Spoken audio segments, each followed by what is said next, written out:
Yeah. Mm-hmm.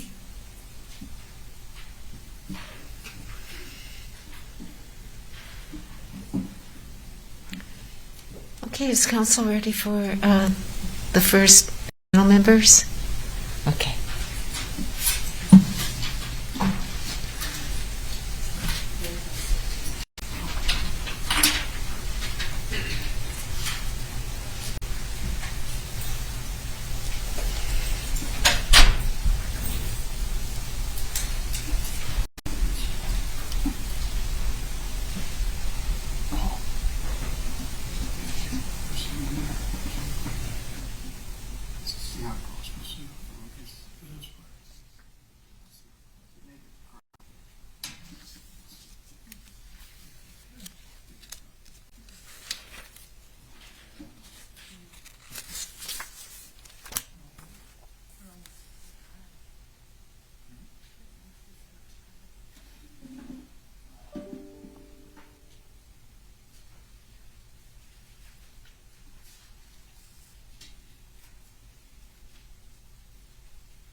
Mm-hmm. They need just about 10 more minutes Okay.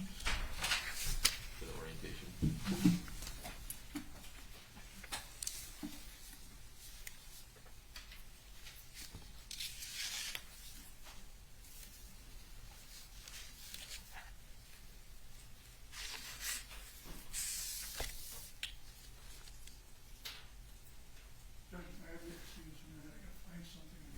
Sure.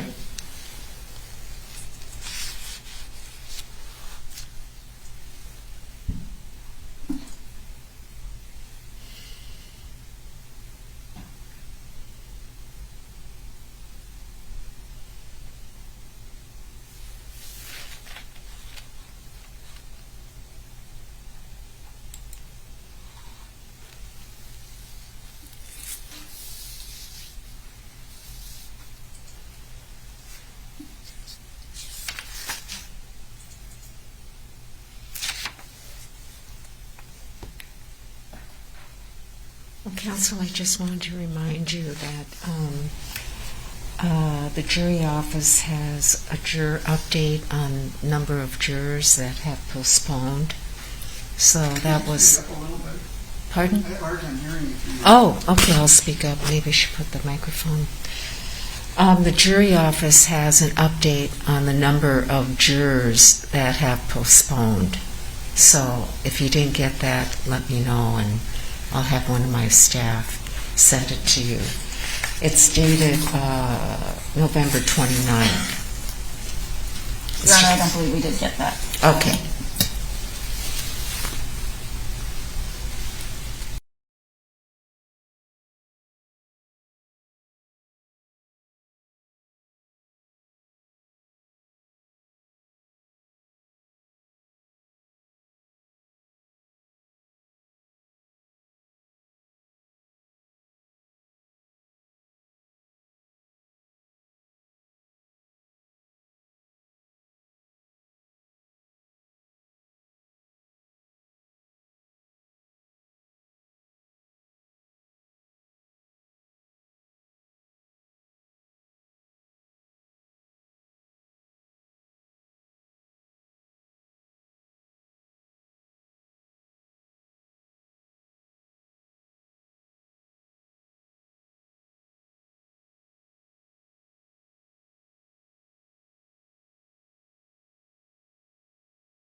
I'm sorry. Jury instruction question, and we would like to know if Okay, I've got a draft of the jury instructions done, but they're not finished yet. I will obviously try to get those done by opening statements. Okay.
Members of the jury panel, good morning.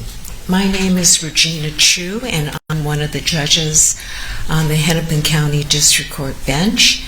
As you know, this is a criminal case in which the state of Minnesota has charged the defendant, Kimberly Potter, with the following charges. Count 1 is first-degree manslaughter predicated on reckless use or handling of a firearm, and that charge alleges that on or about April 11, 2021 in Brooklyn Center, Hennepin County, Minnesota, defendant Kimberly Ann Potter caused the death of Daunte Wright while committing the misdemeanor offense of reckless handling or use of a firearm so as to endanger the safety of another with such force and violence that death or great bodily harm to any person was reasonably foreseeable. Count 2 is for second-degree manslaughter, and that count alleges that on or about April 11, 2021 in Brooklyn Center, Hennepin County, Minnesota, defendant Kimberly Ann Potter caused the death of Daunte Wright by her culpable negligence, whereby Kimberly Potter created an unreasonable risk and consciously took a chance of causing death or great bodily harm to Daunte Wright while using or possessing a firearm. The defendant has pleaded not guilty. This plea denies the charges and places upon the state the burden of proving defendant's guilt beyond a reasonable doubt.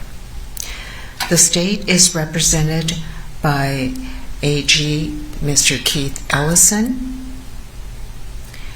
Mr. Matt Frank, Ms. Erin Eldridge, and Mr. Josh Larson.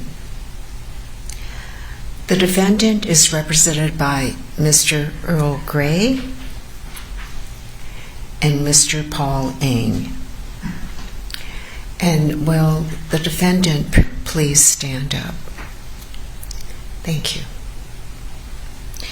I want to introduce to you a couple of other people that will play critical roles. Oh, I am sorry. Is it Ann Montgomery? Amanda. Okay, Amanda. I apologize. Thank you. All right, I'd like to introduce you to a couple of other people that will play critical roles in this trial. My staff includes Mr. Zach Kramer, he's my law clerk, and Ms. Jessica Bauer, my judicial clerk. Ms. Bauer and Mr. Kramer are responsible for all administrative matters.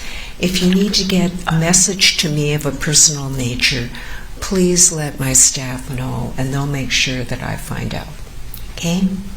Seated in front of me is Carly Davis.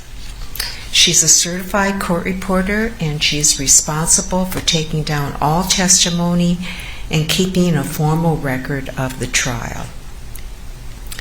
This means that when you respond to questions, you must speak loudly and clearly so our court reporter can make an accurate record of these proceedings. If your answer is a yes or a no, you must give your answer orally so that the court reporter can put the answer down instead of shaking your head. And please refrain from saying uh-huh or because that doesn't make a clear record. Okay? While we get started here, there are a couple of logistics I'd like to address. Please wear your mask at all times during, while in the courtroom and while in the courthouse. I'm going to tell you about, we're going to start out with voir dire, which is basically jury selection. And jury selection is going to have two parts. It'll be a group part and an individual part. In the group part, I'll have all of you here and I'll ask you some questions. I will ask you to raise your hand. You don't have to answer orally, just raise your hand. Then each of you will be asked to leave the courtroom and will question each panel member individually. When that happens, I'll ask you to take a seat in the witness box, and I'll do follow-up questions on your questionnaire. After that, the attorneys will have an opportunity to ask you questions as well. So that basically is the outline of voir dire. Okay? Please note that we're not able to always control the temperature in the courtroom, so it is a good idea to dress in layers in case it's chilly in some parts of the courtroom, and it may be too warm in others, so I apologize for that. Throughout these proceedings, we're going to take breaks or recesses. Also, there may be other delays. I want to apologize in advance for any delays that might take place. I try to deal with all legal issues before court starts or after you leave for the day. But in every criminal trial, there are unanticipated delays that just couldn't be thought out before. So please understand that when these delays come up, I would suggest that you bring something to read. I'm going to try to keep the delays as short as possible, and I'll have my clerks let you know how long the delay is anticipated to be. All right? I'm going to give you some preliminary instructions. There are rules of law that apply in a criminal case. In the questioning that will take place, you may be asked whether you will accept and follow the rules of law that I give you, and you should have these instructions in mind when you answer these questions. A complaint is not evidence. It creates no inference or presumption of guilt. No member of the jury should in any way be prejudiced against the defendant because a complaint has been filed against her or because the defendant is on trial. The defendant is presumed innocent. In order for you to find the defendant guilty, The state must prove guilt. The defendant does not have to prove her innocence. The presumption of innocence remains with the defendant unless and until the defendant has been proven guilty beyond a reasonable doubt by evidence admitted in this trial. A common misperception of the American justice system is that the jury determines whether the accused person is guilty or innocent. That is not what American juries do in a criminal case. There is no such thing as an innocent verdict in American criminal law. The jury's verdict is either guilty or not guilty. Guilty means proved beyond a reasonable doubt. Not guilty means not proved beyond a reasonable doubt. To ensure that both the state and the defendant receive a fair trial by an impartial jury, it'll be necessary for me and the attorneys to ask you some questions. Remember that you will be under oath when you answer our questions and that you must answer truthfully. The questioning, is a very important part of this process. All of us hold personal opinions, and all of us have had things happen to us.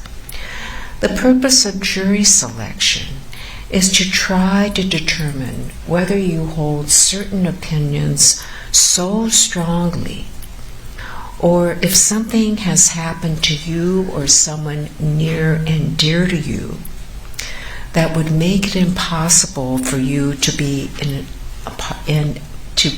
impartial juror in this type of a case. In other words, those opinions or those experiences would prevent you from listening to the evidence and making your decision solely on the evidence in this case. Please don't take any offense to any of the questions that will be asked. None of us wishes to pry into your personal lives. Our sole purpose and our obligation is to ensure that the jurors who decide this case are neutral, open-minded, and fair. Neutral means that before you hear all the evidence, you are not leaning one way or the other on the question of whether the state has proved guilt beyond a reasonable doubt. Open-minded means that you're willing to listen and consider all the evidence. Fair means that you will base your verdict on the evidence in the case and not on anything that is not presented in the case. We want you, of course, to bring your common sense into the jury room, but your verdict must be based on the evidence you hear during the trial. Your obligation is to honestly answer the questions and tell us of anything, even if you are not directly asked, that might affect your ability to be neutral, open-minded, and fair. Some of you who will be questioned will be excused from serving on the jury. If you are excused, it does not necessarily mean that anyone doubts that you're a fair person. I hope that you won't take any offense and understand if you are excused from this jury. At this point, members of the panel, I would ask that all of you please rise, raise your right hand, and face the clerk, who will swear you all under oath so that the answers to your questions will be given under oath. So please stand up and raise your right hand. Do you affirm, under penalty of perjury, that you will truthfully answer all questions about your qualifications to serve as a juror? If so, please say, "I do." Okay, please be seated. Thank you. All right, now I'm going to ask the group a number of questions. Remember that no verbal response is necessary. I just want you to raise your hand, all right? Okay. Do any of you have serious concerns about your health if you were to serve as a juror in this case? Please raise your hand. Okay, no hands are raised. Our system of law presumes the defendant innocent of the charges against her unless and until she has been proven guilty beyond a reasonable doubt. The burden of the proof is on the state. The defendant does not have to prove her innocence, and she is presumed innocent. Do you accept the principle that the defendant is presumed innocent and that the state has a burden of proof? If so, please raise your hand. All hands are raised. Does anyone disagree with that principle? Please raise your hand. No hands are raised. If you serve as a juror, I'll instruct you as to the law. You must follow the law as I give it to you, even if you believe the law is or should be different. If you are willing to do this, please raise your hand. All right, all hands are raised. If you're chosen as a juror, I'll instruct you that proof beyond a reasonable doubt is such proof as ordinarily prudent men and women would act upon in their most important affairs. A reasonable doubt is a doubt based upon reason and common sense. Proof beyond a reasonable doubt does not mean proof beyond all possibility of doubt. Does anyone disagree with this principle of law? If so, please raise your hand. All right, no hands raised. In arriving at your verdict, if you sit as a juror, the subject of penalty or punishment is not to be discussed or considered by you. This is a matter that lies solely with the court and within the limits prescribed by law. The subject of penalty or punishment must not in any way affect your decision as to whether or not the state has proven the charges beyond a reasonable doubt. Are you willing to follow this instruction? If so, please raise your hand. All hands are raised. Under our system of justice, the jury must decide the case solely on the evidence produced in court and the law that the judge instructs, and not because of bias, passion, prejudice, or sympathy. Would you be able to follow this principle of law? If so, please raise your hand. All hands are raised. There will be police officers who will testify in this case, as well as other witnesses. I'm going to give you some guidelines in determining whether a witness is believable or not believable. You know, it's basically a matter of common sense, but things to look at are: how did the witness appear? Did he or she seem honest and sincere? Will the witness gain or lose if the case is decided a certain way? Was the witness's testimony consistent with other evidence in the case? What is the witness's relationship to the parties? Would you be able to use these guidelines in deciding the credibility of a police officer just as you would any other witness? If so, please raise your hand. All hands are raised. Is there anyone here who would believe the testimony of a police officer just because he or she is in law enforcement? No hands are raised. Is there anyone here who would totally discount the testimony of a police officer just because of his or her position? No hands are raised.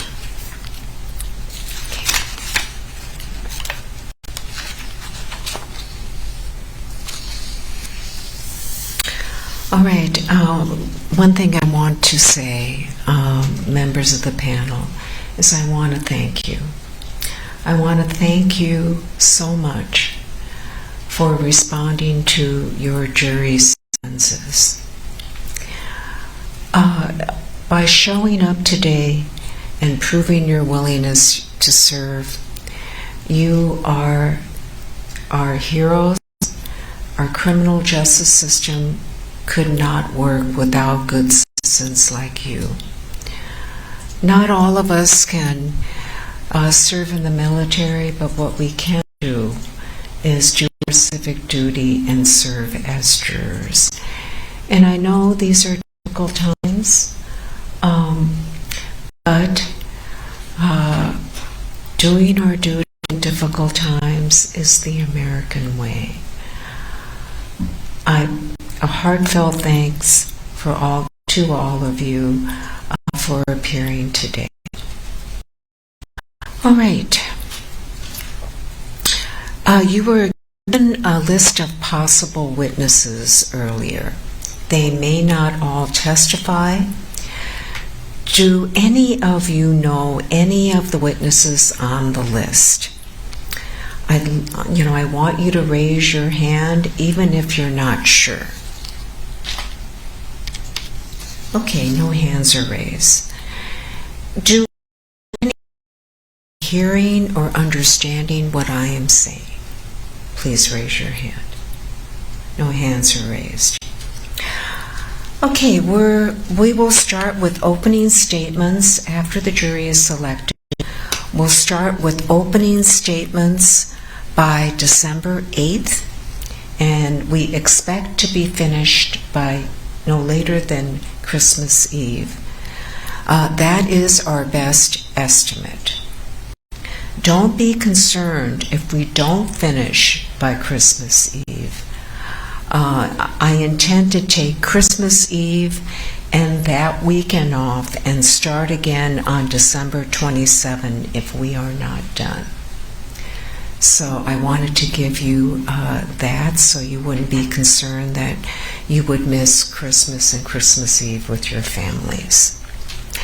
Typically, the trial will be conducted from 9 to 4:30, going as late as 5 o'clock. There'll be a 20-minute break in the morning at approximately 10:30 and a 20-minute break in the afternoon. We'll take lunch from 12:30 to 1:30. Please remember, while court is in recess, that you're not to talk to anyone involved in this case, nor should you discuss the case among yourselves. During the recess, you may see the attorneys or parties in the hallways. Don't take offense if they don't stop to say hello or talk to you. Everyone involved in this case has been ordered to have no contact or communication with any member of the jury panel.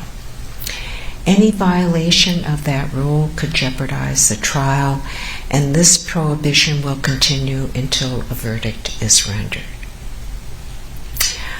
Okay, at this point, members of the panel, I'm going to excuse everyone except for panel member number 2.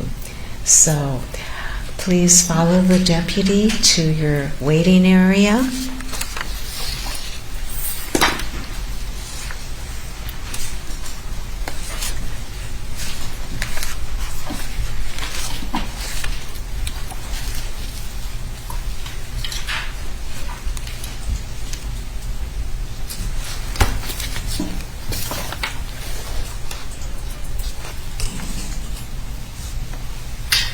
Okay.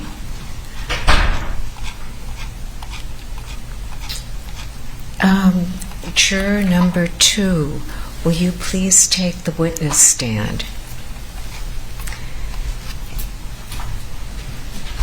And you may remove your mask. Yes, be seated. Yes, and be seated. Thank you.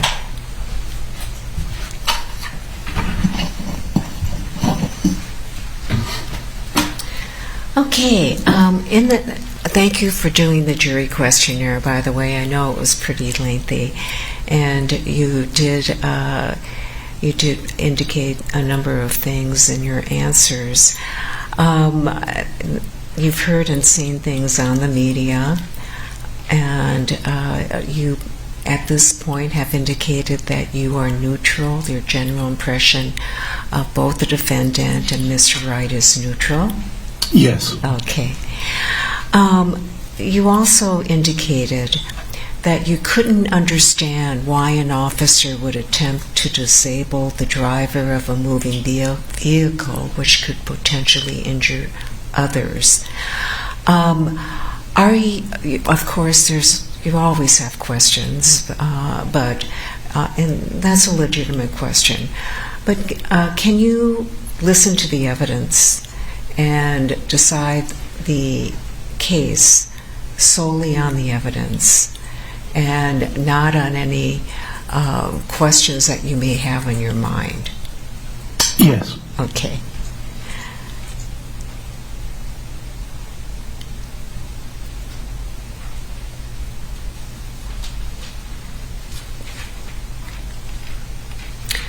Do you think you can be a fair and impartial juror on this case? Yes. Okay.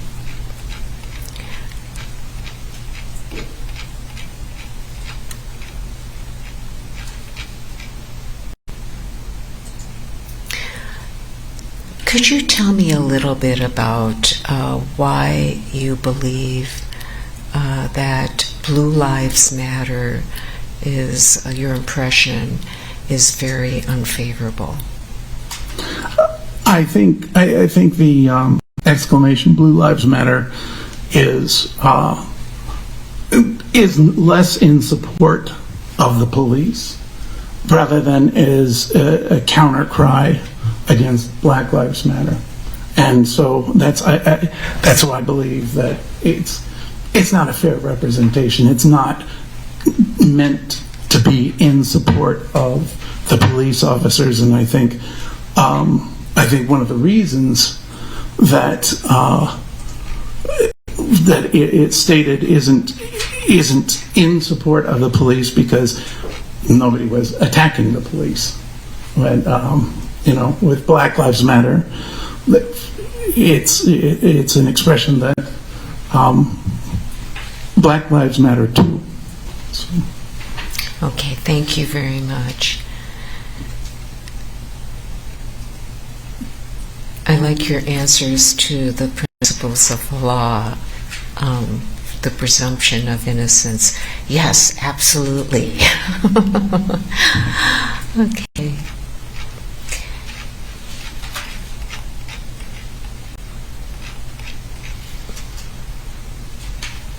So you've never served as a juror before? No, this is my first time. Okay. Well, I'm really happy to see that you've always wanted to serve. I can tell you that I talk to juries all the time after they render their verdicts, and even though many of them did not want to do jury duty, they've all told me afterwards that they were really glad they had the chance to serve as a juror, and they stepped away with a renewed respect for our system of justice. So I'm happy to see that you are willing and looking forward to serving. Well, juror number 2, thank you very much. That's all the questions I have. And the defense may proceed first.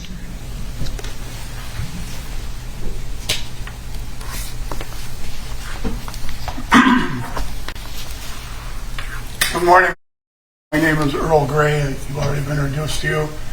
I've read your questionnaire, and it is a quite thorough questionnaire, and I thank you for taking your time to answer that and appear here today.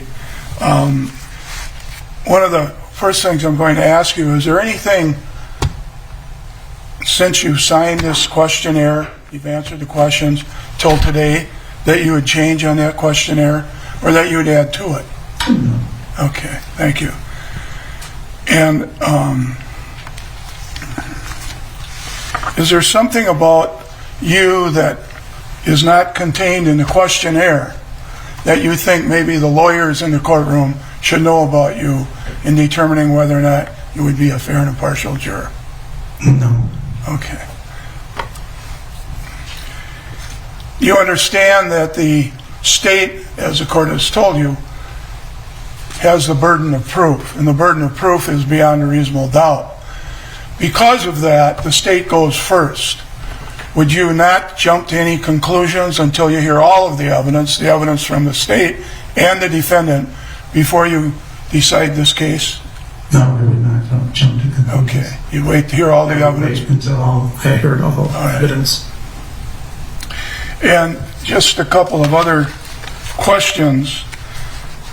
The judge has already touched upon it, but in one of the discussions, or maybe other discussions, you have discussed with other people the video of this case, correct? Have I discussed the video? Yes. No, I haven't discussed it. I've seen a video when the news came out. Okay, because maybe you misunderstood.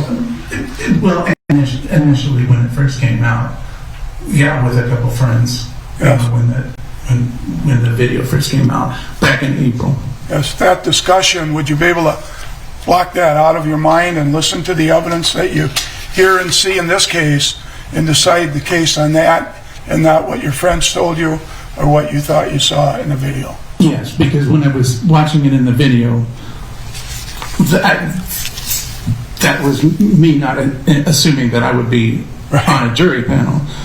Being on a jury panel, I would weigh the evidence, because my thoughts and opinions then, and from what I see in the court, actually has an effect, rather than just me sitting back and coming to a decision based on what I see on the news.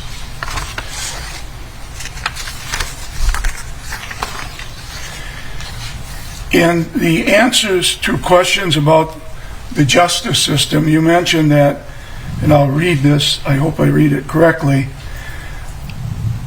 all criminal justice systems that produce an outcome work.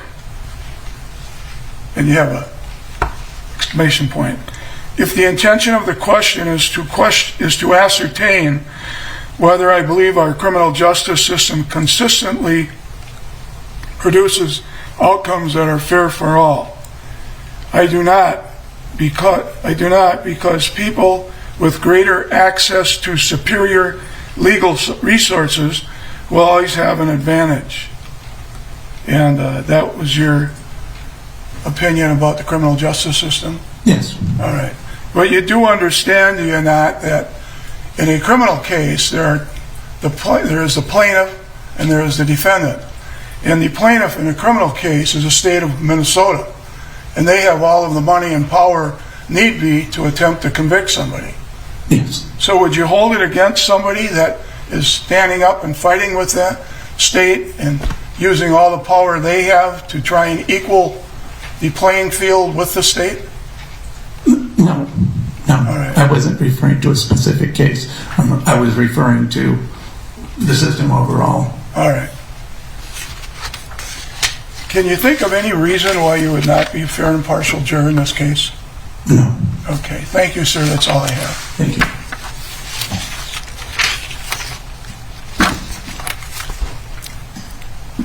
All right, the state may proceed. Excuse me. I'd like to talk with my counsel. Oh, sure. Co-counsel and Ms. Potter.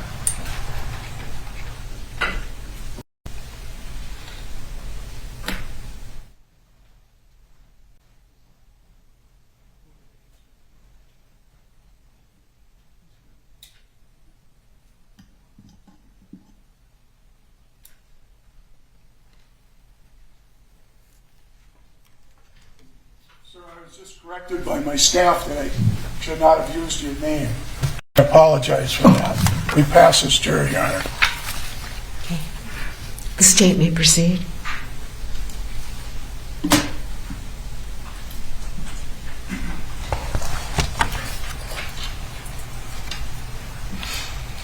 Good morning.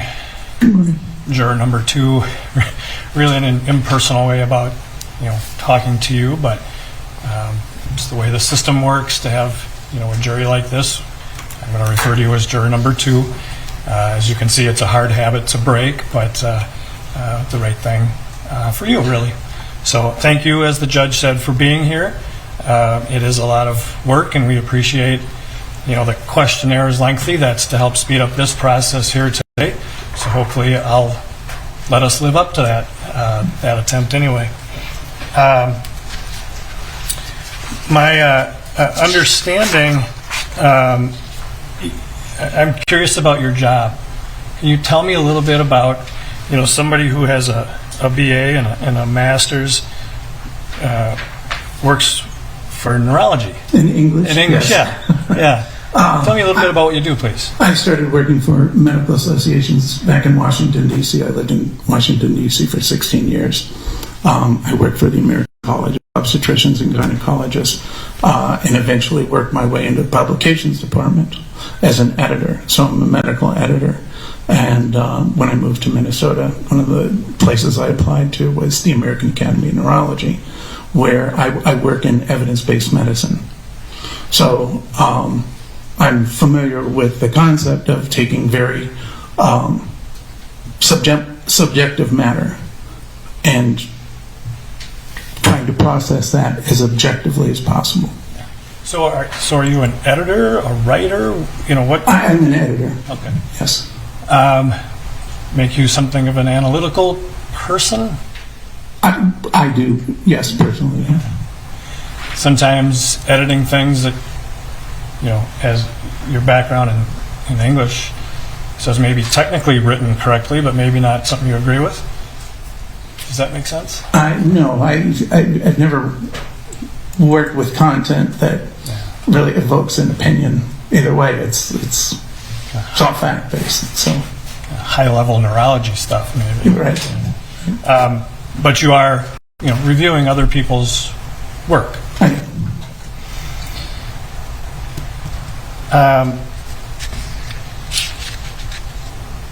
How long have you been? Well, since 2017. That particular yeah, work? since approximately 2007. Is that satisfying work? I'm sorry. Is that satisfying work? It is. And there was this list of questions. Do you strongly agree with this, strongly disagree with that? Do you recall those questions? Yes. I assume you filled this out some time ago. Yeah, I did. If there's ever a time when you want to look at it to sort of refresh your recollection about it, just let me know or the court know, and we can probably do that. I'm sorry. Can you repeat that? Sure. Can you speak a little bit more into the microphone? I will try. I think with two of them here, I could do that. Okay. If there's a time when you don't remember for sure what you wrote, just let me or the judge know, and you could look at your questionnaire again if you want. You indicated that you strongly agree that the police in your community make you feel safe. I do. Yeah. So they're out there doing good work. Correct. And you don't agree with defunding the police. I don't agree. No. Is that because you want good police officers out there making you safe out on the streets? I absolutely believe there's a need for a change, but I think defund the police sends a message, a negative message. I think it sends an emotionally loaded message rather than we need reform. It's let's just abolish. So I don't agree with that message, and I don't agree with the approach that was taken to defund the police. And so you support the work that good police officers do. Yes. Yes. But yet also, you certainly recognize that this case, involves a police officer, a former police officer. You can still be fair and impartial and decide the issues in this case without, being influenced unfairly by that opinion. Does that make sense? That is correct. Yeah. Yes. So,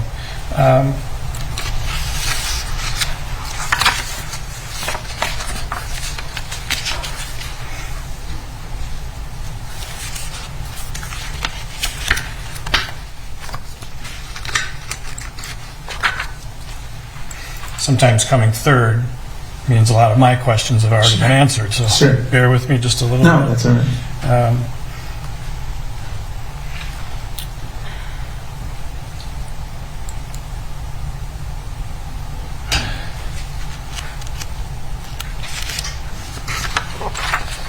Your Honor, may I have just a moment, please? Yes, you may.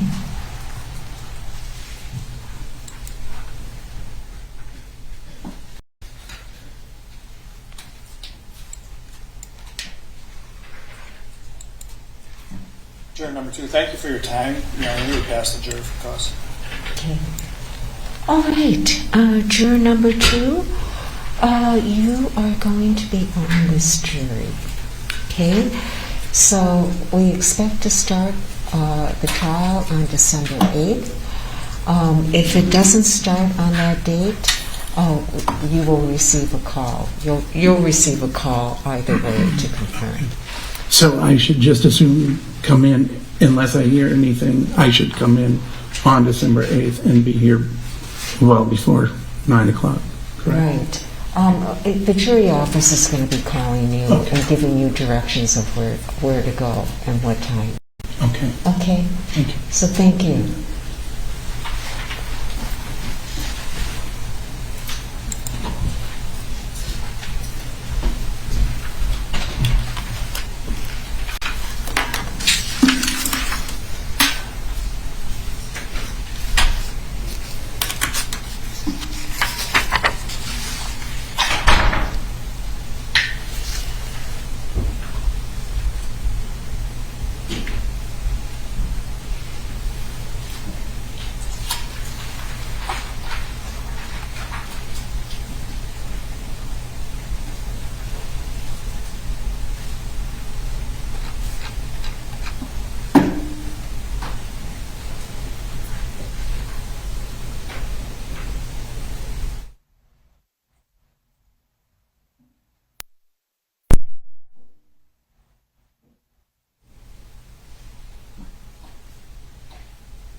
Hello, juror number 4. Please have a seat. And you may remove your mask.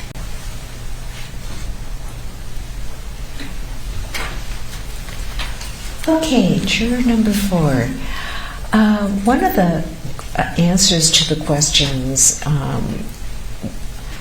that you had on your questionnaire was that you had a very negative impression of the defendant, Kimberly Potter, and that you felt that she should have known the difference between her gun and her taser gun. And then you also indicated that you were neutral with respect to Daunte Wright, that he was a father to a beautiful baby boy, and it's sad he left too soon. I guess my question is this.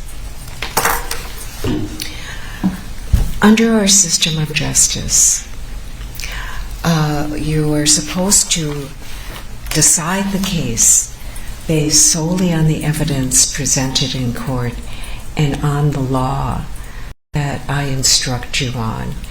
And bias, prejudice, or sympathy can't go into your decision as to whether or not the defendant or the state has proven the defendant guilty beyond a reasonable doubt.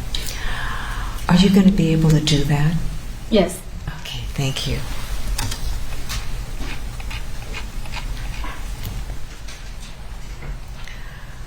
In answer to question number 9, you indicated, I feel my community has been impacted negatively with all the looting going on and burning buildings. What were you referring to with respect to that? Was this after the Floyd case? Yes, it was after I found out about the case. There was another. I lived in the Brooklyn Center area. Could you speak into the mic? I lived in the Brooklyn Center area at the time, and there happened to be another looting around the area that I stayed in, which was towards the case that you guys have now, and it was about the Black Lives Matter case as well. They related to that, so. Okay. So you were living in Brooklyn Center at the time? Yes. Do you still live there? No, not anymore. Okay. And did you move because of the demonstrations? I didn't move because of that. I just moved because of change of jobs. Okay. And, obviously, you could make your decision based upon the evidence and the law and not on the basis of any potential demonstrations. Would you be able to do that? Yes, I can. Okay.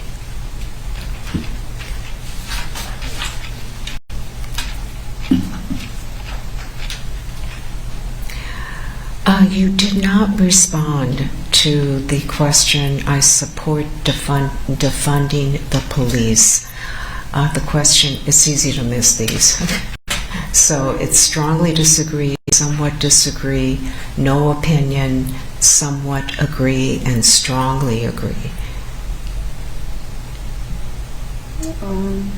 Or no opinion if you don't have one. I don't have an opinion for it. Okay.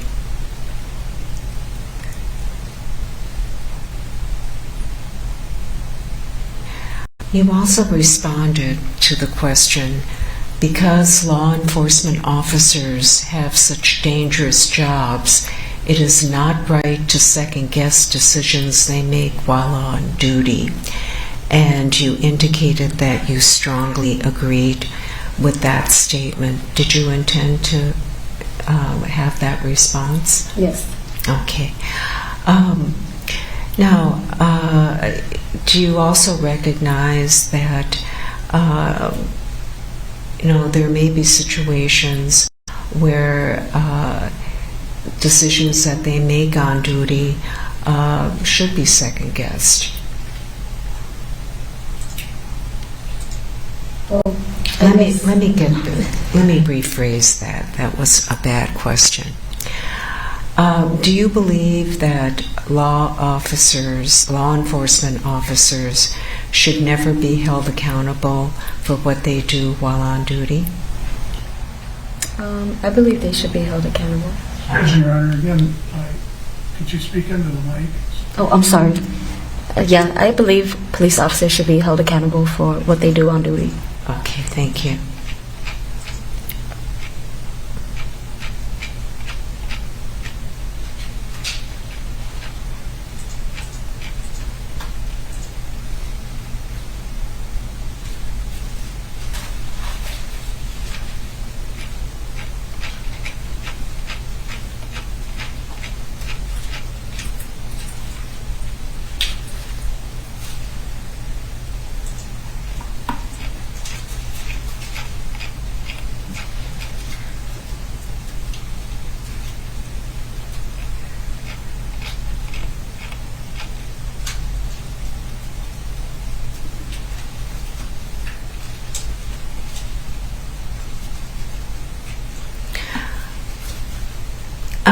Juror number 4, do you think you could be fair and impartial in this case? Yes, I can. Okay, thank you. Is there anything you can think of that we should know about you? I guess I can say can relate to the person that was had passed away in this case. I'm a mother of 3. You what? I'm a mother of 3. Okay. All right. But you indicated earlier that sympathy can't have anything to do with your decision as to whether or not the state's proved the case beyond a reasonable doubt, right? Yeah. Okay. It's natural. But when you're a juror, you need to focus on the evidence and the law. Mm-hmm. All right. The defense may proceed.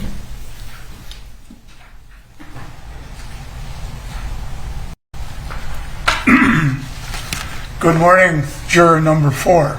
We don't use your name, so it's not public. And I can take this off. I've read your juror questionnaire. It's quite thorough. Is there anything that you'd like to add to that today that you did not put in it back when you answered these questions? I can't really remember what I wrote, so if you can... Can't remember. Okay.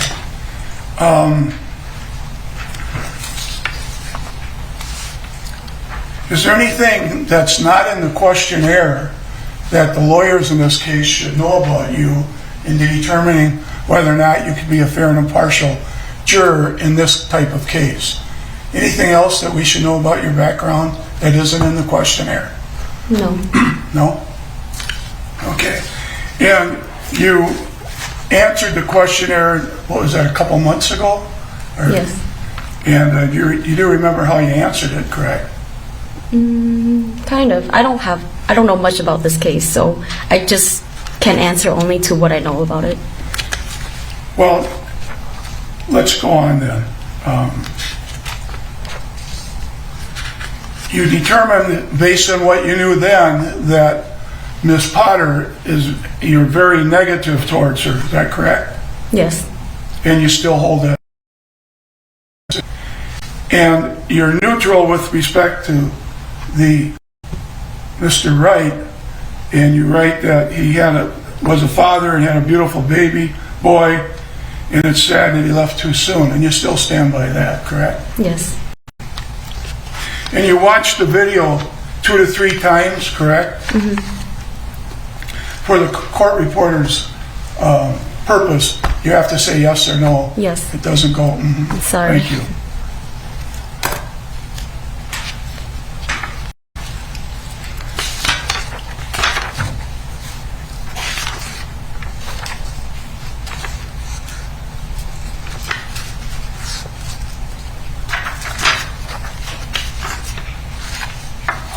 And then you're asked opinions regarding the justice system, and you were asked about, under our system of justice, a defendant is presumed innocent of the criminal charges against them.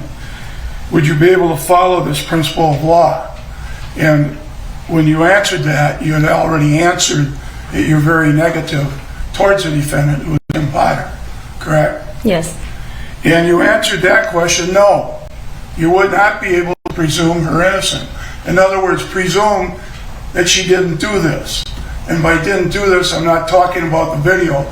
I'm talking about the elements of the crime that the judge has given you already and will give you more at the end.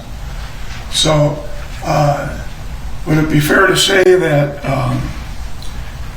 following this principle, I assume, is partially because you were very negative towards my client, Mrs. Potter, after seeing the video and whatever else you came in contact with before you answered these questions? Is that a fair statement? Yes.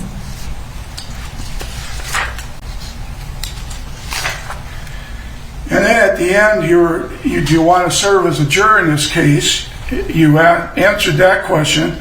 It's an interesting case and would love to see how a police officer is convicted when committed a crime on duty or has made a mistake with severe consequences. Was that still your answer today? Yes. Your Honor, outside the presence of the juror, I'd like to... Counsel?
before?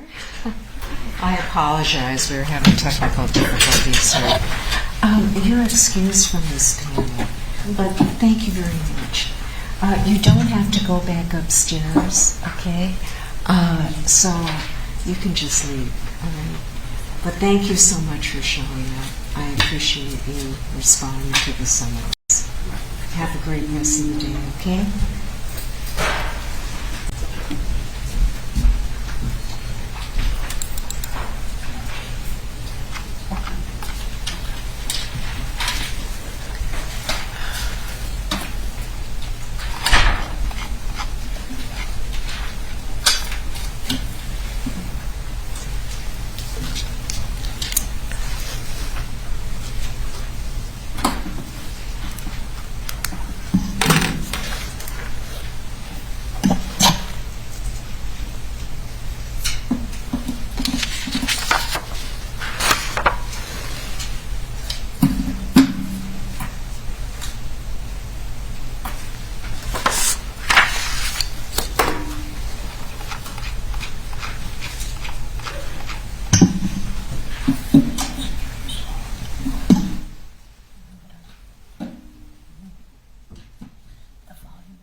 Hello. Please have a seat, and you may take your mask off while you're in the witness chair. Okay, so thank you for filling out the questionnaire. You provided very specific answers. It looks like you've read and seen a lot of news reports on this case, haven't you? Mm-hmm. Okay. Oh, yes. Yeah, and that you have developed certain impressions, somewhat positive, of defendant Kimberly Potter and very negative on what you've heard, read, or seen about Daunte Wright. I guess my question is this.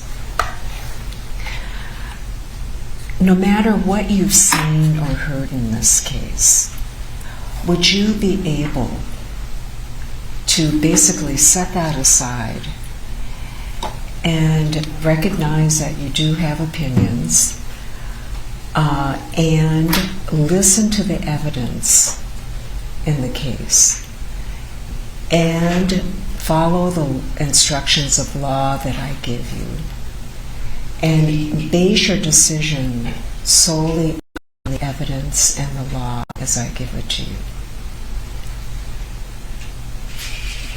I would do my best. Okay. Can you tell me what difficulty you would have in doing that? I've just read a lot of information about the what happened and what some of the other things that happened prior to the incident before I ever was notified about this summons. So I read the news and I follow a lot of what happens and what's going on. Yeah, well, you're really well informed and have watched the news reports and read news reports on this. Well, there's nothing wrong with that, okay? I guess I'm not doing this very well, but I'm trying to determine whether or not, notwithstanding the opinions that you have and the impressions that you have about what happened, you can just look at what's presented in court and base your decision on what's presented in court as far as the evidence goes. For example, you indicated that you knew of some of the alleged crimes that were committed by Mr. Wright. Now, if that isn't in evidence in the case, you'll be instructed that you can't consider that in determining whether or not the state has proved its case beyond a reasonable doubt. Will you be able to do that? I'll do my best. Okay. I guess I need to have you say something Oh. more positive than that, if you can. I'm just trying to be honest. I've read a lot of information, and I don't want to mislead anyone. So that's why I said. I mean, I'm here doing my civic duty, and I do it kind of for my kids to show that this is what you do. But I've also, like I've said, I've read a lot of information, and I'll do my best. Okay, thank you. And I'm trying to not make up excuses or why not to come to jury duty. And like I said, I'm trying to set an example for my kids. So. Well, you set a good example for your kids just by showing up. All right.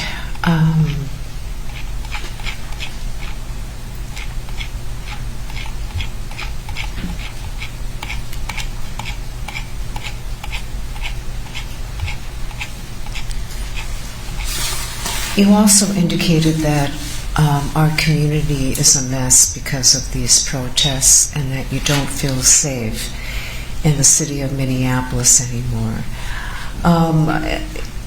Is that going to affect your decision as to whether or not the state has proved its case beyond a reasonable doubt?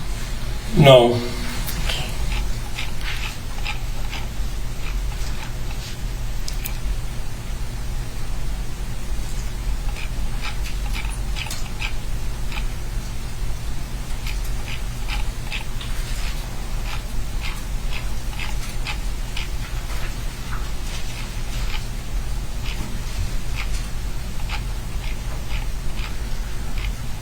Now, you indicated your father-in-law is an attorney.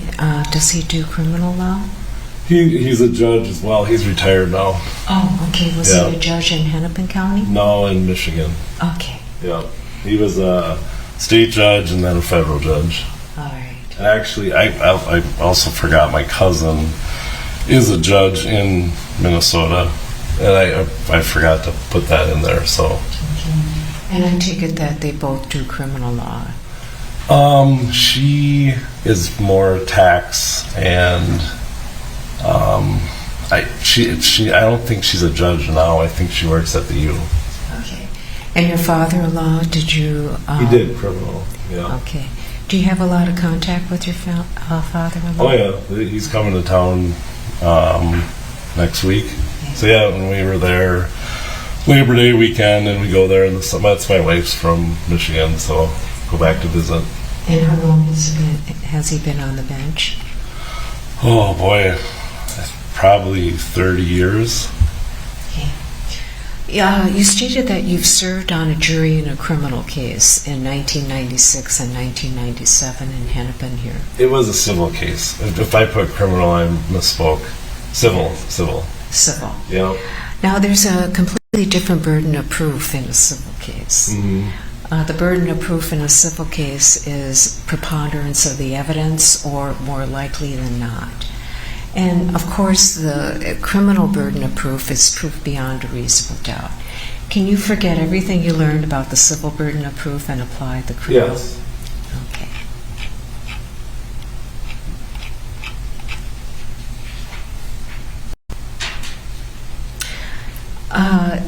In response to the question, the jury must decide the case solely on the evidence and not because of bias, passion, prejudice, or sympathy. I asked, would you be able to follow this principle? And you said you weren't sure.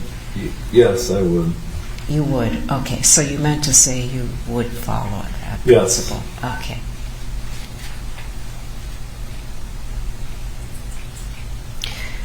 You coach youth hockey, and you indicated that it might be a hardship for you to serve because you coach youth hockey. Are you the coach?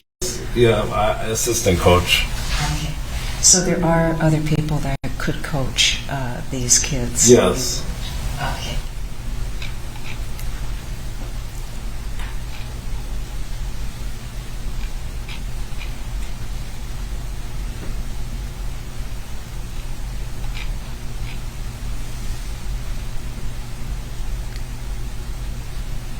All right. Thank you very much for your honesty. Okay. All right. Counsel?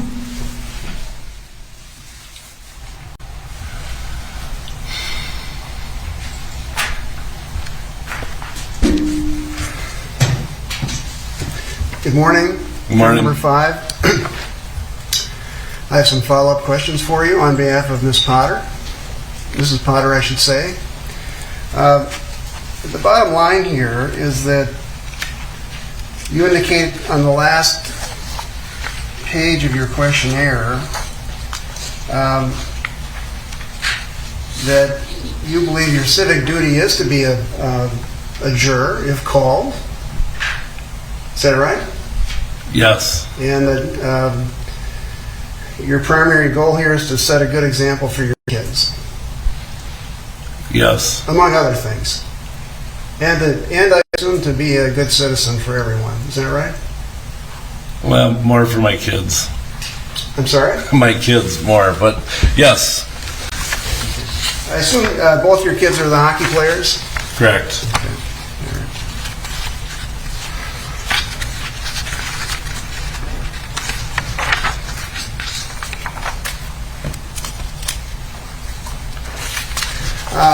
I take it from your questionnaire that you have some negative feelings about the riots that occurred after this incident. Is that right? Correct. And you feel not some hostility, but some concern about how the riots were handled. Am I right about that? Correct. Can you tell me a little bit about that? I'm a rule follower.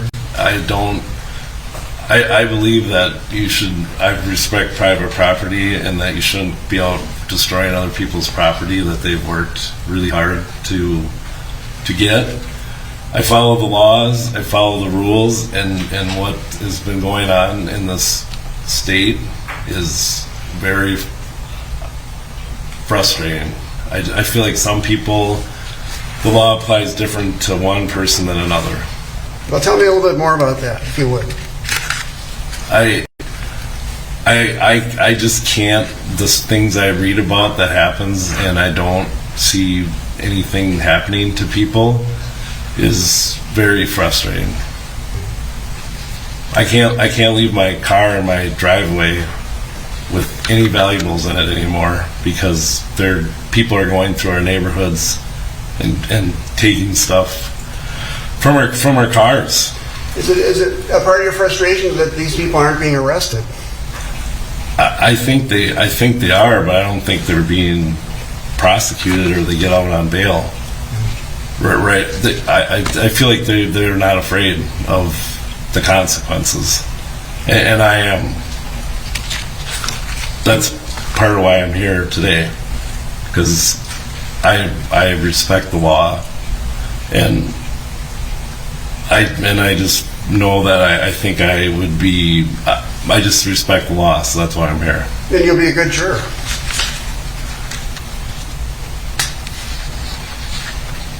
It's not for you to say, I suppose, but you'll try the best you can. That's all we can expect of anyone, right? Mm-hmm. Correct.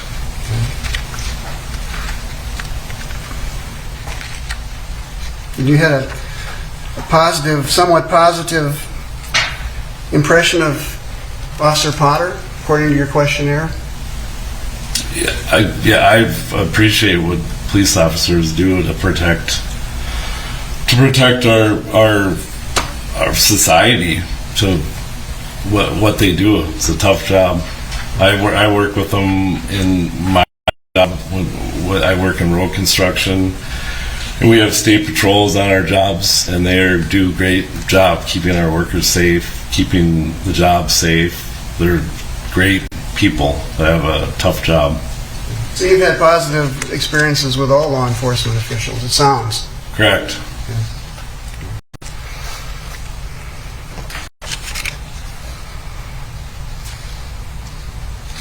And you indicate it's important for someone who's pulled over by a law enforcement official to follow orders and directions. Fair enough? Correct. You still feel that way?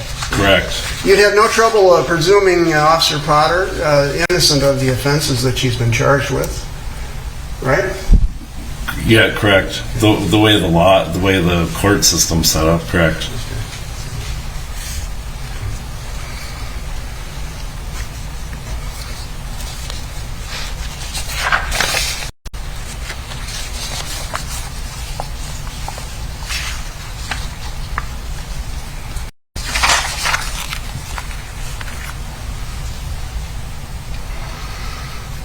And I take it you don't support the defunding movement, defunding the police departments, is that correct? Correct. For the reasons you've stated. Correct. Anything else? No, that's to me is the number one purpose of government is to protect, and the justice system and follow our laws equally.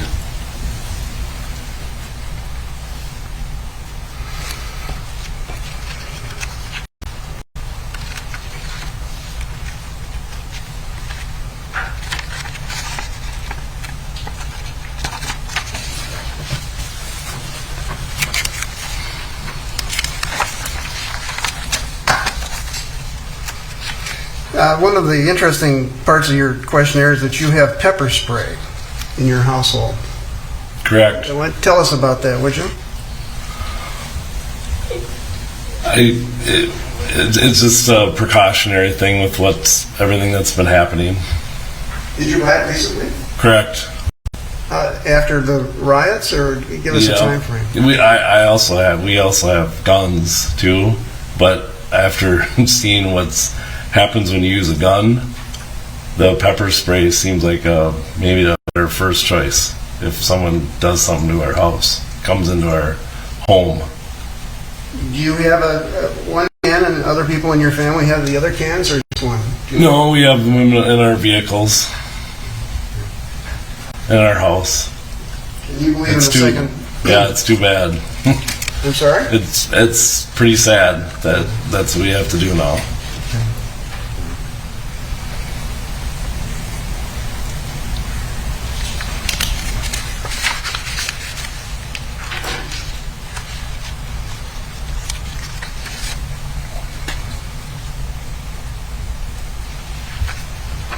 One of the things you were reluctant about for this case was to look at the photographs. Can you tell me more about that? Are you talking about the photographs of an autopsy or photographs of the scene, or what are you referring to there? I just really don't want to see that. Well, It would be very disturbing to me. I don't want to see that or be part of that. Well, if you're picked for the jury, there are going to be a few photographs shown. I mean, that's kind of the way it is. Yeah. You can see those, though, can't you? I mean, if you're obligated to see it, you got to see it. I don't want to. Well, I don't think anyone wants to see autopsy pictures, frankly. But it is a part of a case like this, so can you look at them? I don't want to. Yeah, I don't think anybody wants to look at pictures of a body that's gone. I mean, it's not pleasant. I mean, it's just something you have to do, though. Would you agree? Correct. Okay.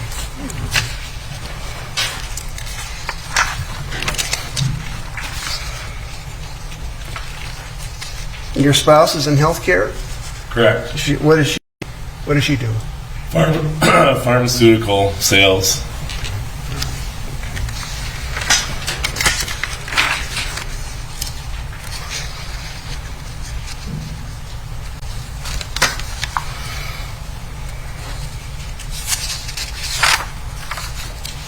Despite, I think Judge Chu talked to you about this, but despite your opinions about things, you certainly are able to do your civic duty here and be fair to everybody, aren't you?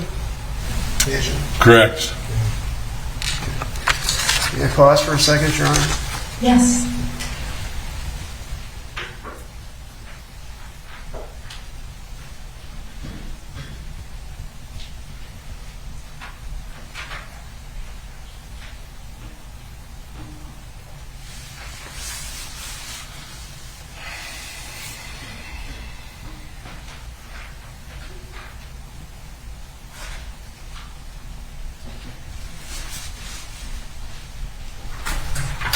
We pass number 5, Your Honor. Thank you. All right. State may proceed. We heard quickly on break the equipment.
Mr. Frank?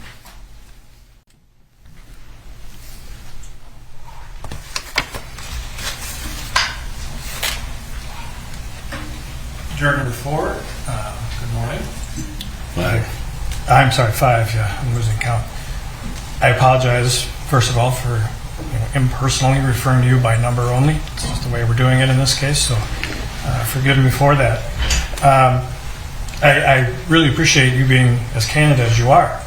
I think it's, I appreciate that one of the messages you're trying to send your children is the importance of being here for jury duty, but also being candid about it, right? And you've told us a lot of things, and that you really feel strongly about. And I mean, in your questions about Black Lives Matter, you called a Marxist communist organization. Correct. Pretty strong opinion, right? I mean, what did you mean by that? That's what they are. They are Marxist communists. That's their primary goal, is to convert this country into that. And I assume you don't want to be converted into that type of a country. Correct. And you think that this group is sort of leading that charge under the guise of Black Lives. Correct. And that's part of what's creating some of the problems that you've been telling us about, right? People not following the law, people looting and rioting, stealing, right? Correct. And it seems like sort of it's sort of an us versus them, right? Like they're trying to convert this country into something you don't want it to be. Correct. And and that causes you enough concern to arm yourself Correct. and to get pepper spray, because I wasn't quite sure what you had said about while you have had guns, you've also gotten pepper spray. Can you kind of explain that to me, please? Because if you use a gun, you're going to get in a lot of trouble, even though it was for self-defense. So if you can use pepper spray first.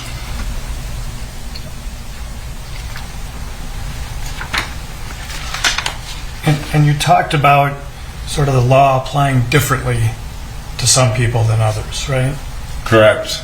And is this sort of a symptom of this problem that you're seeing, this sort of us versus them? That there's this group that the law isn't being applied to equally. Correct. You're a law follower, they're not. Correct. Okay. And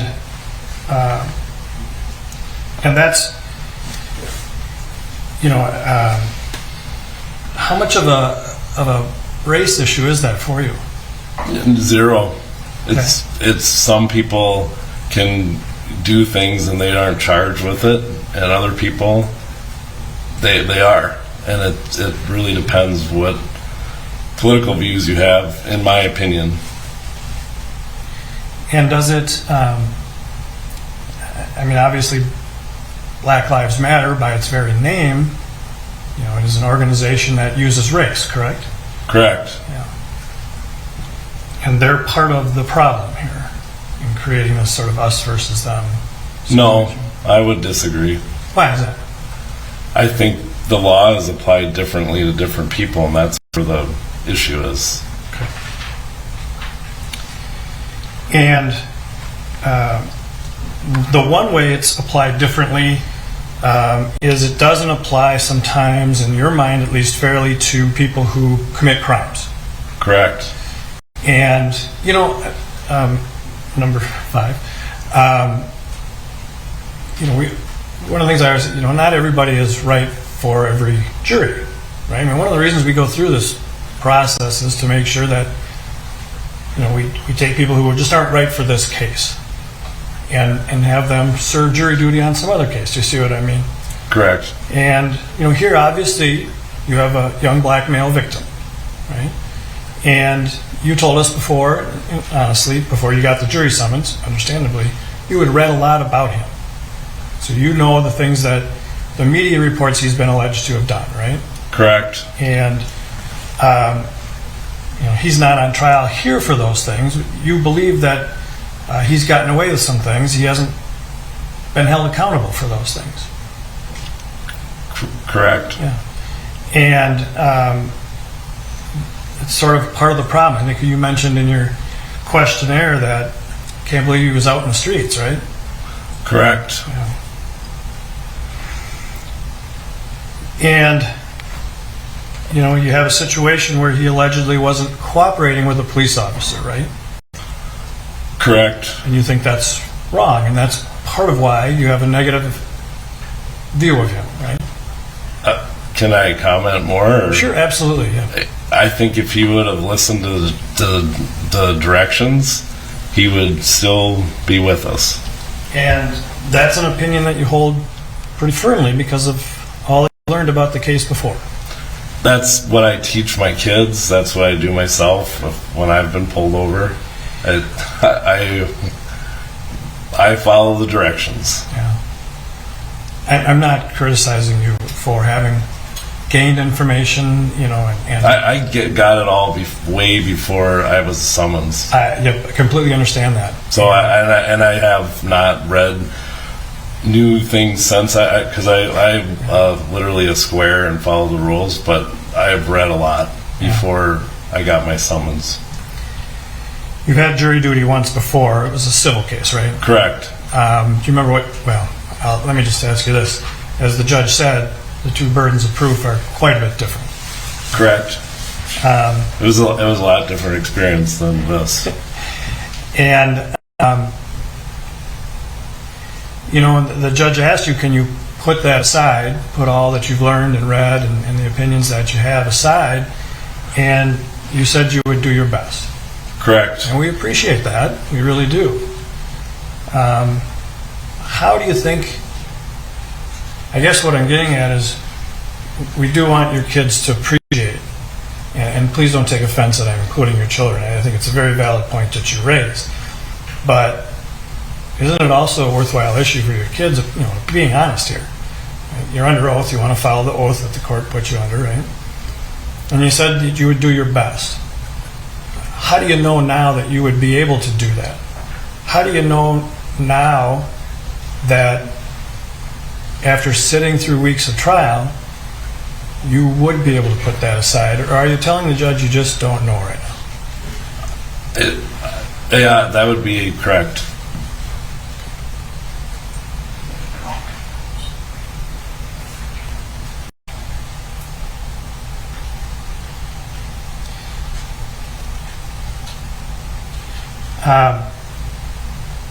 You indicated you respect the law, and that's why you're here.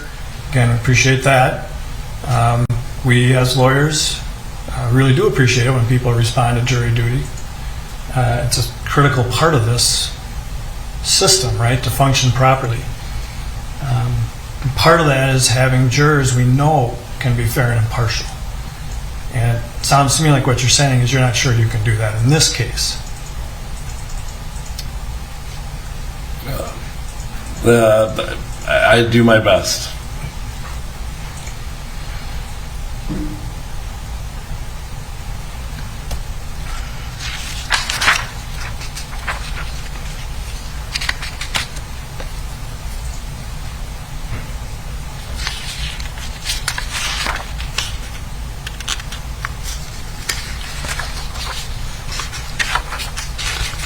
But you would agree that you've made some impressions based on what you've read about Mr. Wright that you still hold today, and they're going to be very difficult to get out of your head. Correct.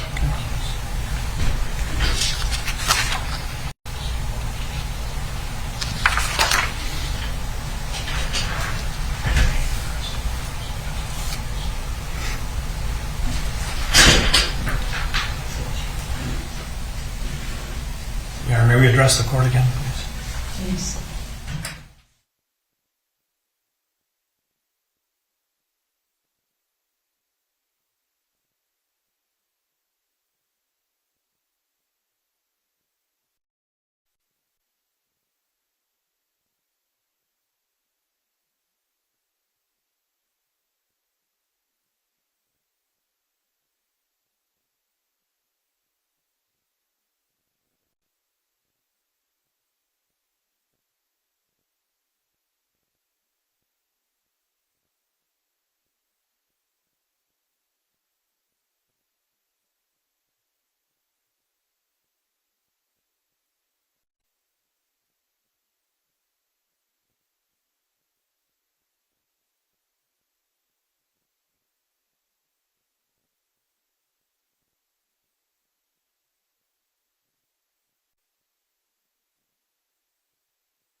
Thank you for your candor.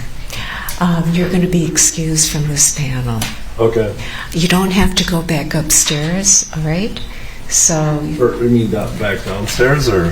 yeah, you don't have to go back downstairs. So, you're done. Thank you. Thank you. Thank you for your service.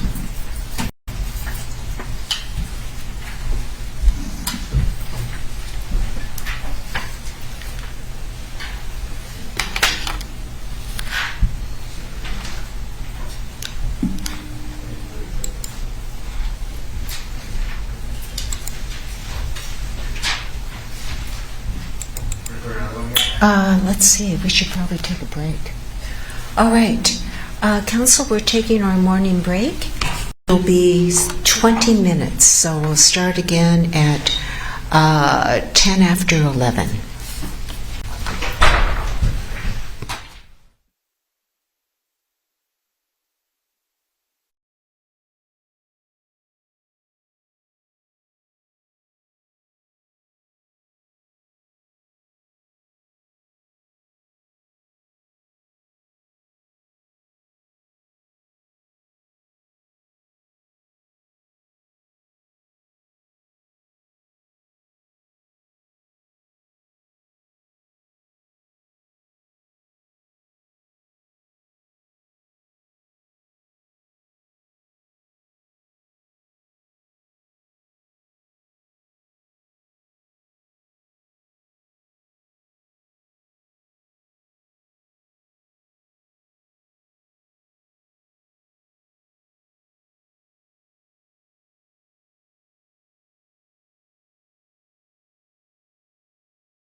All right, is counsel ready for juror number 6? All right. Thank you, Deputy.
Okay, hello, juror number 6. Yes, you can sit right there. And would you please remove your mask? Okay. Okay, how are you doing today? Fine. Okay, good. All right. I do have a couple follow-up questions on your questionnaire. Okay. Okay. You indicated that you have a very negative impression of Kimberly Potter and also a very negative general impression of Daunte Wright. You didn't elaborate on why you had a very negative I don't know how I answered that way. I guess I didn't want to. I wanted to say that it's equal. I mean, not necessarily negative, I guess. Your Honor, could the jury use the microphone, please? Oh, yes, there's a microphone. I answered that, but going back, I didn't elaborate on it. I wanted to get my questionnaire back, but I guess I was feeling more like there's maybe evidence on both sides that you could maybe argue about, you know, if it was, I don't know. I would say it's equally. Okay. The big thing is to, well, one of the things that we want jurors to do is to keep an open mind. Right. Until they've heard all the evidence and not be leaning one way or the other on whether the state has proved the defendant guilty beyond a reasonable doubt. Can you do that? I can. Okay. And that would be notwithstanding any initial impressions that you have of either Mr. Wright or... No, and I really don't. I mean, Okay. I guess I maybe answered it the same for both because I really don't. Gotcha.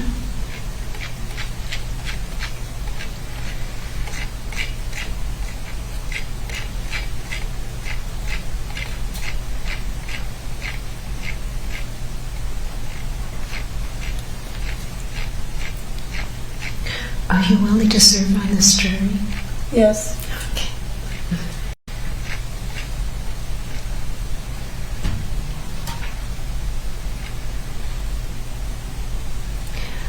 I'd like you to elaborate on your answer to the question do you believe that the jury system in this country is a fair system? Why or why not?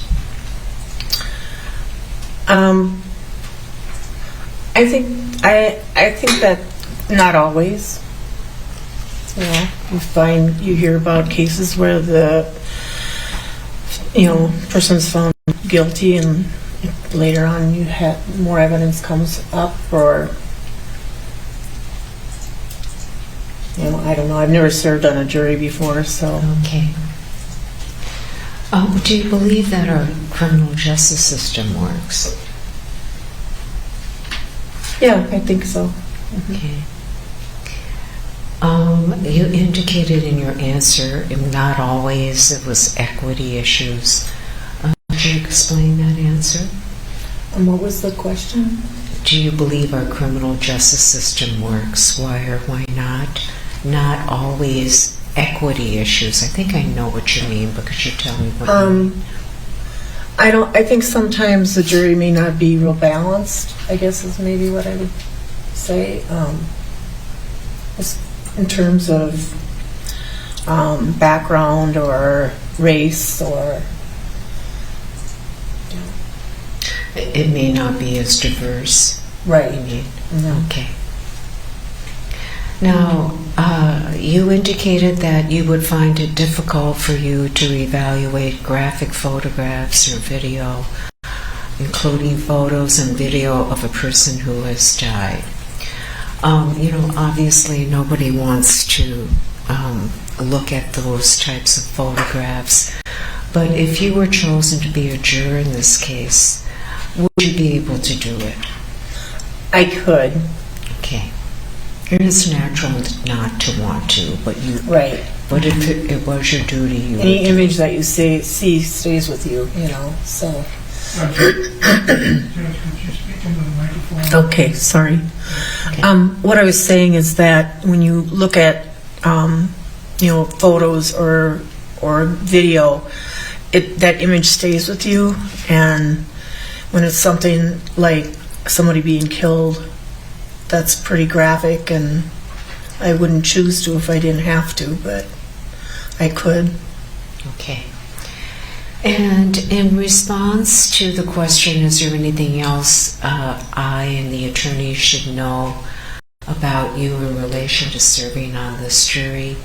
You said my concern is that I will be overcome with emotion. Mm-hmm. I've been treated for depression and anxiety. Mm-hmm. My daughter passed away. I'm so sorry about that. Difficult time of the year. First of all, I'm very sorry for the And loss of your daughter. she passed away on New Year's Day, coming up on 2 years. Okay. So our family is still grieving, but. Right. My question is whether or not you're going to be so upset about that to the extent that you'd be unable to concentrate on what's going on in court. I don't think that would be a problem to concentrate. I just don't know if it's typical for jurors to get emotional, Okay. And I wouldn't be emotional about my own personal, but that's kind of where my mind is, and, if. It's understandable, for sure. It's understandable to be upset and to still be upset about your daughter's death. Mm-hmm. My concern here is to try to determine whether or not, given your emotional state and the fact that it's 2 years from the day this happened, that you would be so consumed with emotion that you wouldn't be able to pay attention to the evidence as it came in. Well, I mean, I go through day to day, and am able to manage taking care of myself. I live alone, taking care of various things, even though that's kind of in the background. But I guess if I can do that, I feel like I could hold it together. Okay. And life goes on. Okay.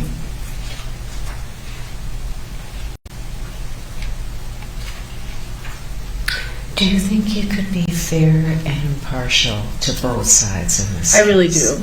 Hmm. Okay, thank you.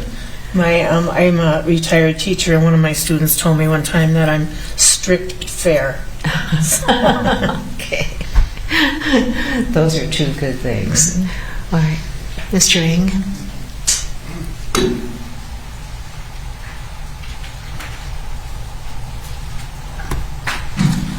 Good morning. Morning. I have a few follow-up questions for you on behalf of Officer Potter, Okay. and then the state will follow me, and then you'll be done. All right. Okay.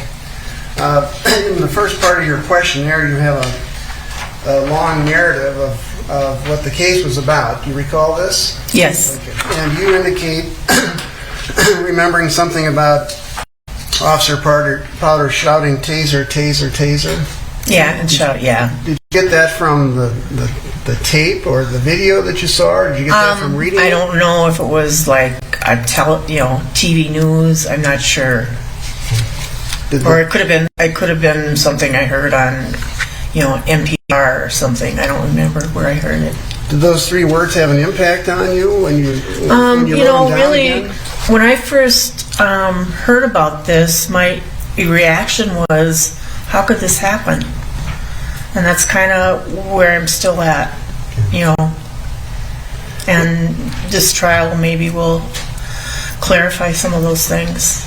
Well, let me tell you that if you're selected, Yes. Officer Potter will testify and tell you what Right. she remembered Right. happened. Yes.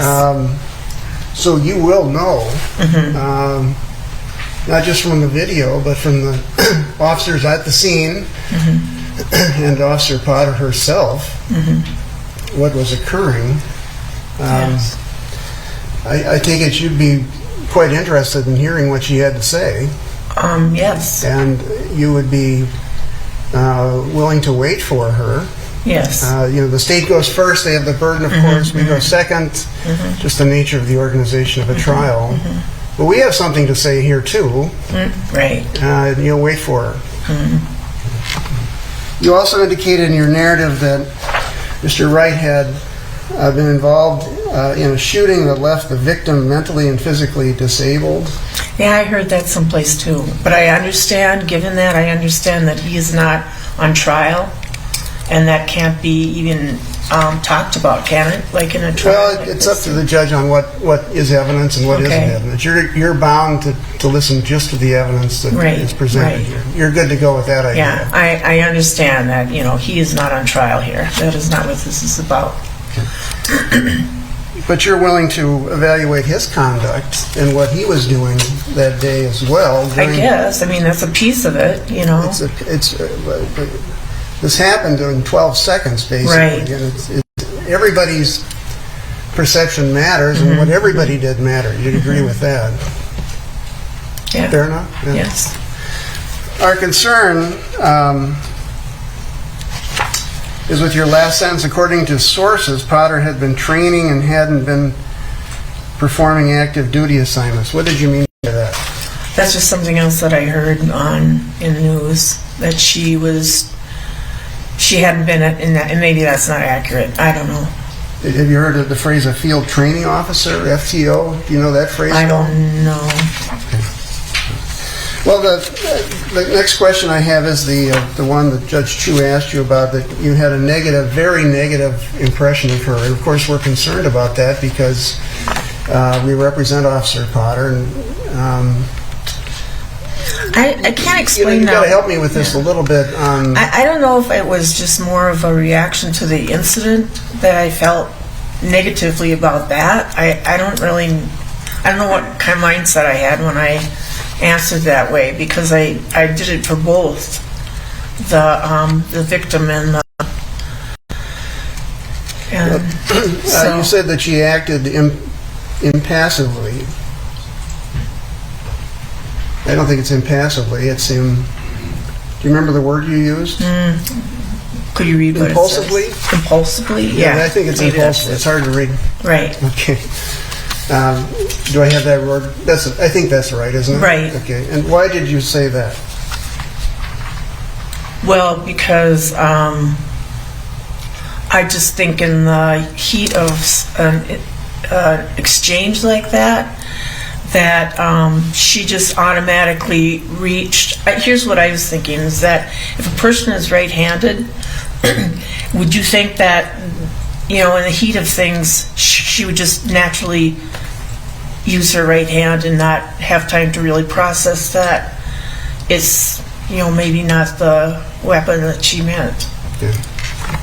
And you would agree that the situation was frenetic and quick. Mm-hmm. You had made decisions. Right. Everyone had to make decisions quite quickly. Right.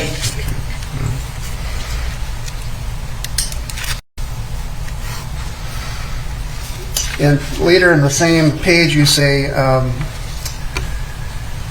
you still didn't understand how something like this could have happened. Yeah. Okay. And is that kind of where you are? I am. Yeah. And if you realize that the nature of the trial is our attempt to explain exactly why this happened, and you're again willing to listen to us, right?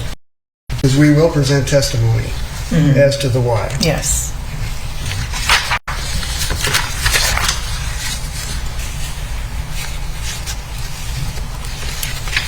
I just have a couple more.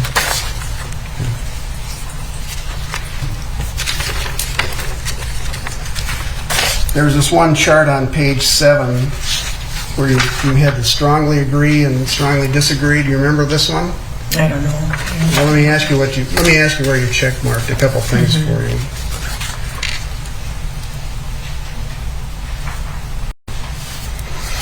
One of the questions was, because law enforcement officers have such dangerous jobs, it is not right to second guess decisions they make while on duty. And you say you strongly disagree.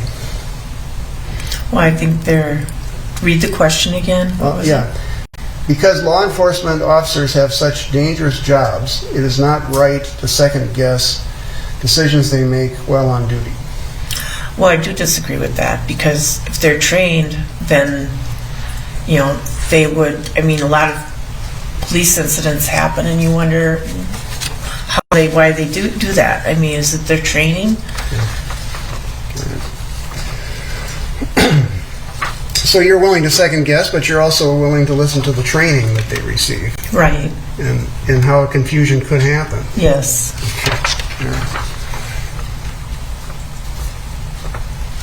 Another question was at the end, people today do not give our law enforcement officers the respect they deserve. And you say somewhat agree. Yes. Talk to me about that one.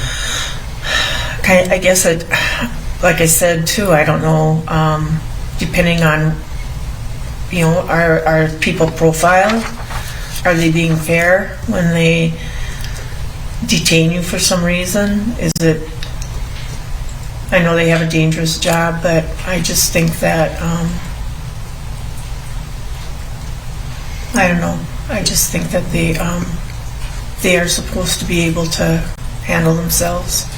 Well, do you believe police officers should arrest people who have arrest warrants out for them? Yes. And you said also that black people and other minorities do not receive equal treatment to whites in the criminal justice system, and you strongly agreed with that. Yes. That's kind of what you've touched on with Judge Chu. And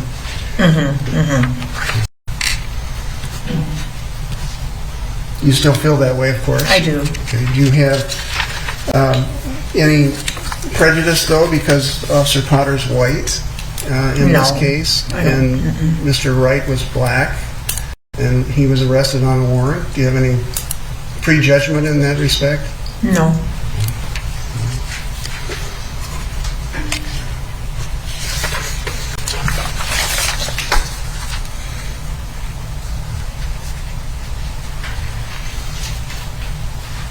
Then you had a strong opinion about firearms. You said that there's a need for restricting the use of firearms to ex-convicts and mentally ill. Tell us a little bit more about that one. I am just really anti-gun, I guess you would say. I think there's so many people right now that are buying guns. You never really know what you're up against, especially if you're in law enforcement. I've shot a gun, I think, one time about 50 years ago, but I've never owned a gun or hunted or anything. So, I take it you believe in the permitting process. That I'm sorry? Do you believe in the permitting process that if someone wants to... I do, but I think that laws need to be looked at as far as, what should be legally sold as a firearm. Not the automatic or semi-automatic guns don't really need that for protection or hunting. So, how about handguns? How do you feel about those? I have kind of negative view about that too. I'm sorry, I missed that. I just, no, I don't like handguns either. But you do believe someone should have a permit to have one? Well, I believe that in certain, if you work in maybe a high crime or live in a high crime area, I can understand that, or, in some ways, I can see why you would want that handgun, but most of the time, I don't see the point of it. I think they're cause more death and injury than if they didn't. So.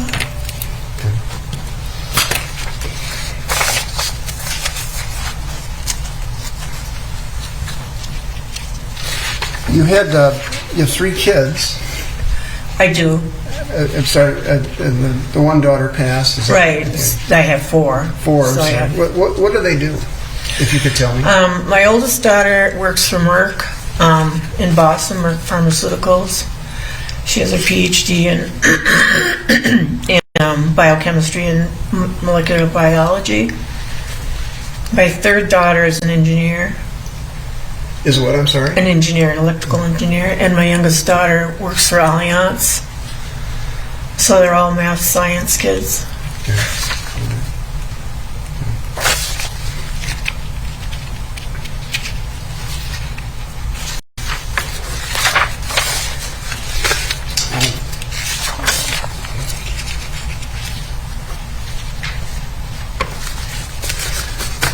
A couple more questions. I said that a few minutes ago, but I'm almost done.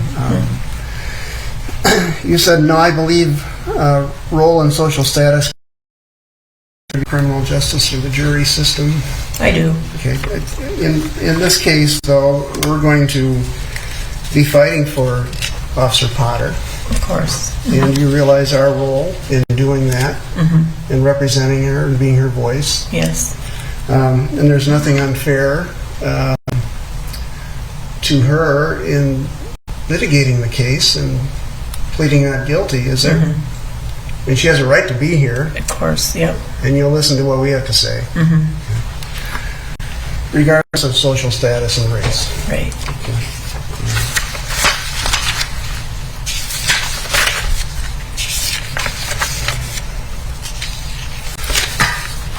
A couple more questions then, and I do mean it this time.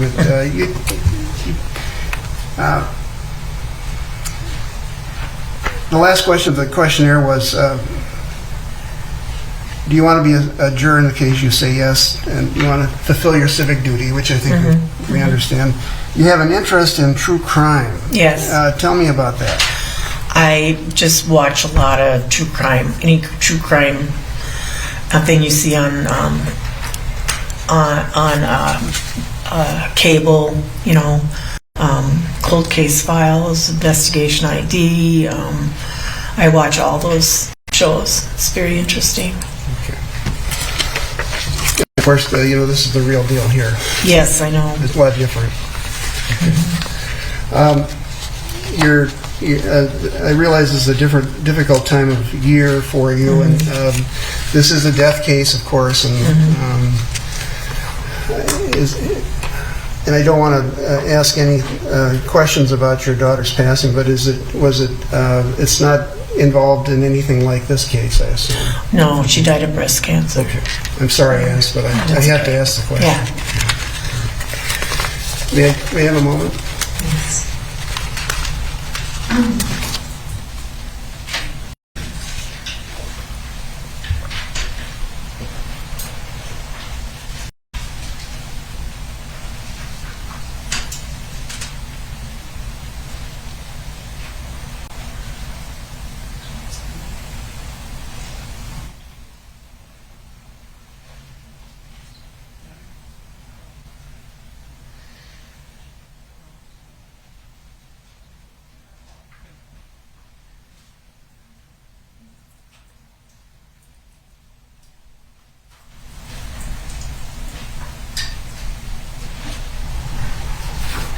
We pass this, Juror. Thank you very much. Thank you. Anything? Can I go? You are, okay. You will be a juror on this case. Okay. So we're going to start on December 8th. Okay. Oh, I'm sorry. I forgot about the state. The state gets to ask you questions too. Okay. Excuse me, I forgot about you, Mr. Frank. Go ahead. Happens all the time. No, it doesn't. And juror number 6, I apologize for calling you by number. It's just the way we're doing it in this case, so please forgive us for that. And I'm not going to tell you, I have just a couple of questions. Okay. Because I know you won't believe it if I say so. Okay. But of course, I come third now, so I probably don't have as many questions as you do, as the others have already asked many of them.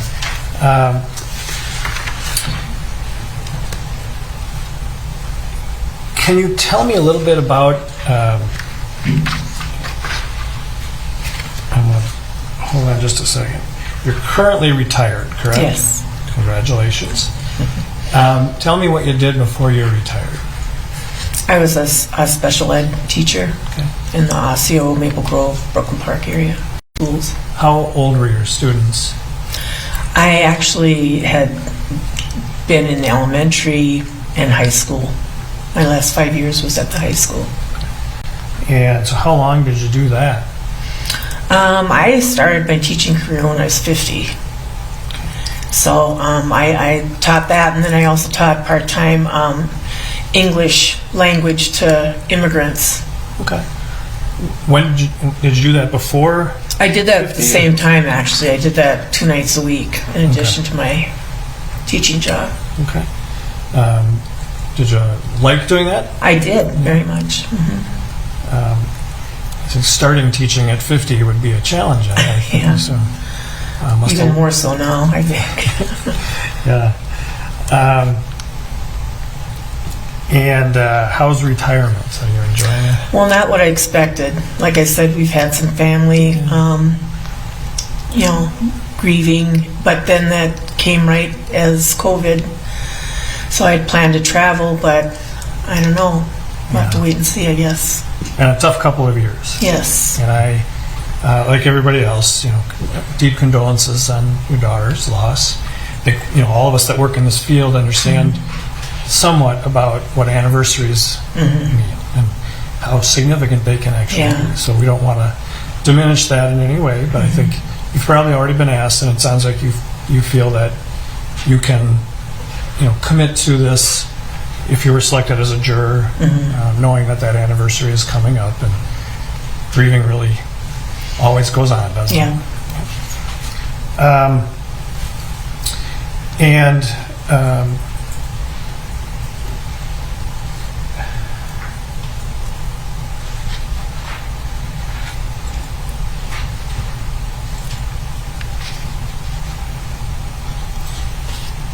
Mr. Eng mentioned that you had some questions about how could this happen, and he indicated to you that Ms. Potter's going to tell you what she remembers about it. Now, if she does that, are you going to just simply believe what she said, or are you going to evaluate her testimony like any other witness? I would evaluate it, I think, like any other witness. And do you understand that? Obviously, she's not going to be the only witness in this case. Right. And Mr. Eng told you that, like, for instance, this all happened in 12 seconds. And I guess because you've been a teacher, you're probably going to be okay with me telling you this, but you have to answer with yes or no. Okay. Because the court reporter has to take everything down. It's one of those things that, it's a hard habit to break. Yeah. But we just have to make sure that the words show up in the transcript later. So if I interrupt you and tell you that, that's simply why. But Mr. Eng said, this all happened in 12 seconds. You understand that may be one position on this?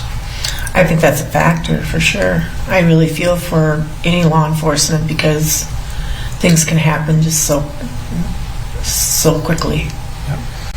And do you understand that if there's evidence in this case that really the basis for the crime extends well beyond Mr. Ng's 12 seconds? Do you understand that may happen? Say that again? That the circumstances involved in this case go well beyond those 12 seconds. Okay, like the before and after. Certainly before. Mm-hmm. One of the things you mentioned earlier is training. Mm-hmm. Yes? You have to say yes or no. Yes. Okay. And you're going to have testimony in this case about training. And that's going to be part of the evidence you'll hear as well. Mm-hmm. Yes? Yes.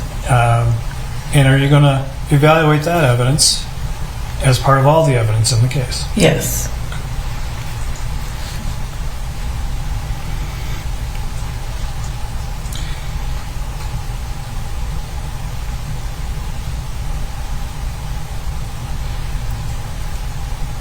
And you talked about, in response to some of Mr. Ng's questions, having to make decisions quickly. Mm-hmm. Yes. And if there's evidence about officers being trained to make decisions in those circumstances, yes, over decades, you'll evaluate that evidence as well.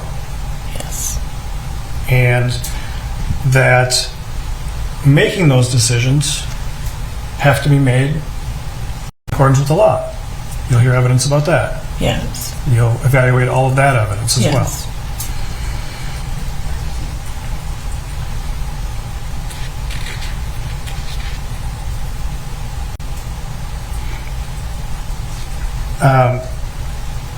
You've been asked a couple times about the very negative and very negative. Yeah. And Yes. Yes. I think I'm getting to an understanding of that. Fair to say that what you're telling us is it's not really personal. No. It's just No. somebody's dead. Yeah. Just the circumstances around the whole thing. Right. And obviously, you have some sympathy for a young man who was killed, Of course. and an officer who made those Yes. actions. Yes. And as you sit here today, can you tell the court that you can set aside those impressions, those feelings, and decide the case based solely on the evidence presented to you in court? Yes.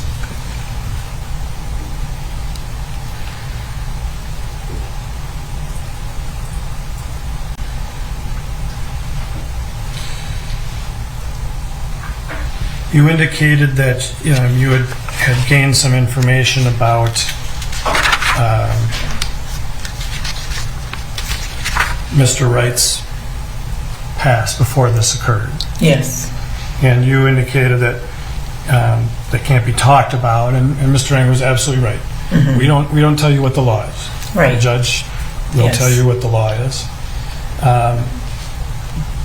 But if you hear no evidence about that in this case, you understand that you have to set aside any of that prior knowledge. Of course. I know that the victim is not on trial. And in fact, the things you've heard about have never been proved that you know of. Exactly. And you can only get so much information wherever you look, I assume as a teacher Mhm. and a parent, Yes. you've had two people tell you different versions of what happened. Yes. And you have to sometimes make decisions based on what you're told.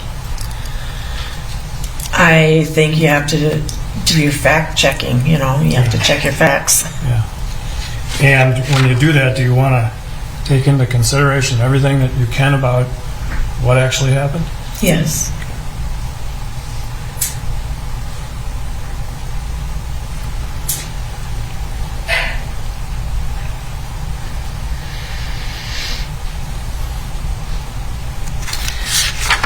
Like I said, sometimes my questions have already been asked, so I'm trying not to duplicate.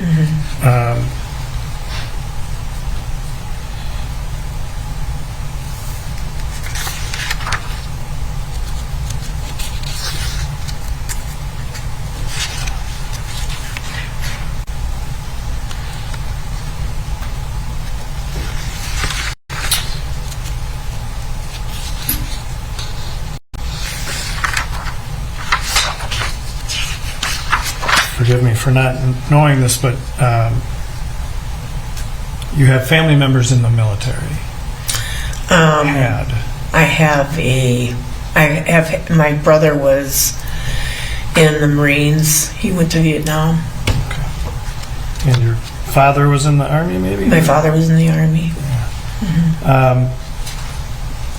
What do you how do you feel about their service? Well, my dad was stateside during World War II, so I don't really know a lot about that.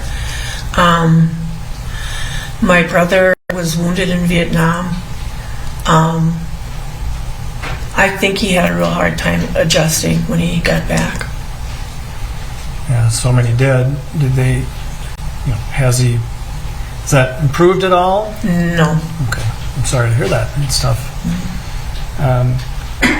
Did they, well, I suspect your brother not so much, have a favorable, did they like being in the military? Was that an important part of their lives? Did my brother like being in the military? Either one. You know what? He was very young. I mean, he left before high school graduation, and he was only there for, I think, 2 years. And we haven't really talked a lot about it. Okay. So, did your father talk much about his military experience? No, I think he taught insurance or something. He had very not so military kind of a job when he was in the Army. Yeah. So, other than your brother's ongoing memories of it, were either of them really involved in the military, or was it just short time in and out? I think it was short time in and out.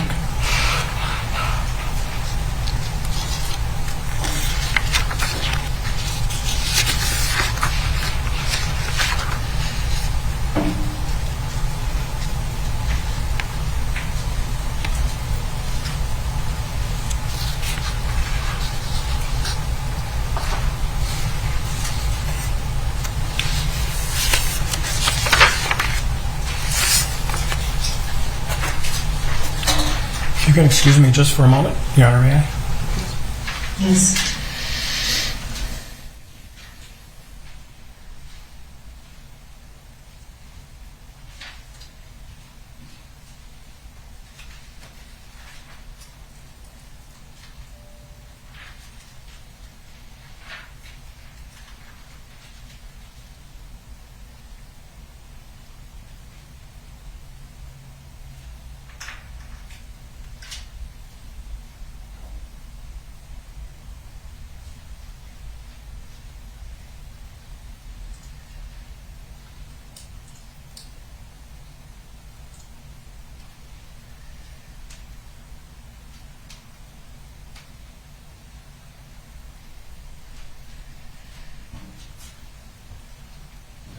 Okay, I'm sorry. Forgive me.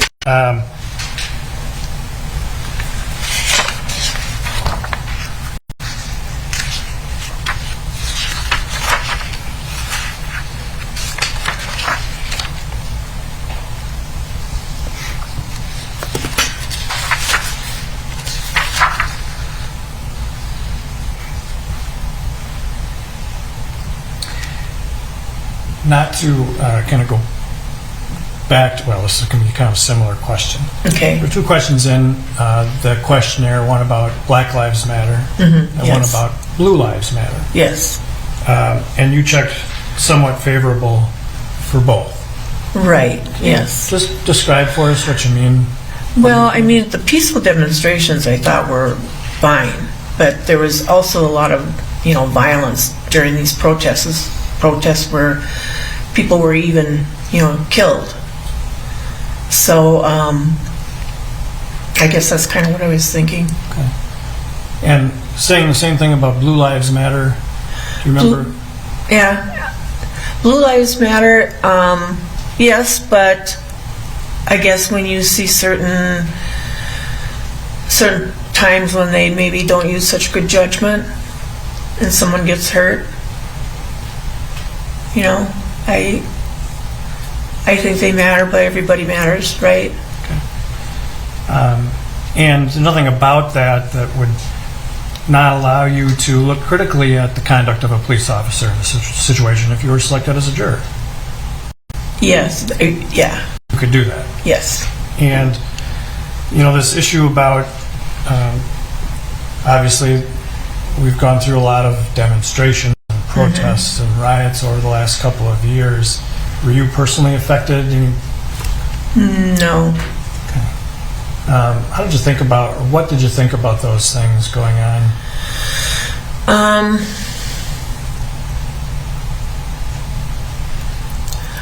I think that the people who were really had a passion for, Black Lives Matter and were there to, protest some of these things, I absolutely support that. But it's just that some of the instigators to that violence kind of got intermingled with them. And so... Yeah. So do you think, there's a legitimate purpose for some of this, right? Demonstrations and... Right. Right? Can good things come of that? Yes. But then, of course, we've also seen some of the bad side, right? Yes. There had been some similar activity, I guess you could say, after Mr. Wright's death in Brooklyn Center. Yes. Anything about that sticks in your mind to this day? No. Would you be able to set all of that aside, decide this case based on the evidence and not kind of all that other stuff going on outside? Yes. And that's not evidence of what happened. Right. Has nothing really to do with this particular...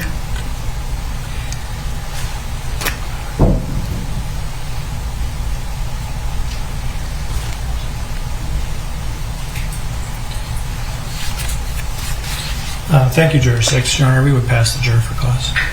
Okay. You will be on this jury. Okay. You'll be called. As I indicated before, we expect to start December 8th at 9 o'clock. Yes. But you'll receive a phone call confirming where you are to report and the exact time. Okay. Okay? All right. So have a wonderful rest of the day. Yes, thank you. You're welcome.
Okay, hello, juror number 7. Hi.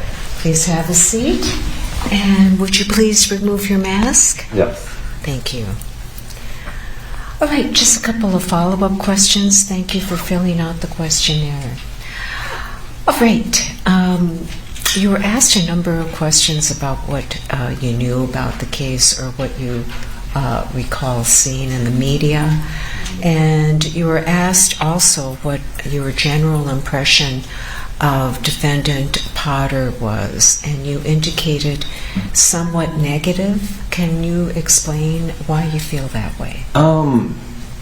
So I know I definitely saw the video a few times, especially initially, and with the flurry of excitement, there was a lot of things like, just everyone throwing out their opinions, whether on the internet or social situations. Robert, could you speak into the mic? Oh, I'm so sorry. Yes, please. I guess maybe I should start right away. I don't want to do myself a disservice here. I work overnights and I have not slept yet, so I'm almost at my 24 hours awake. So just a heads up, if I seem a little despondent or weird, that is why.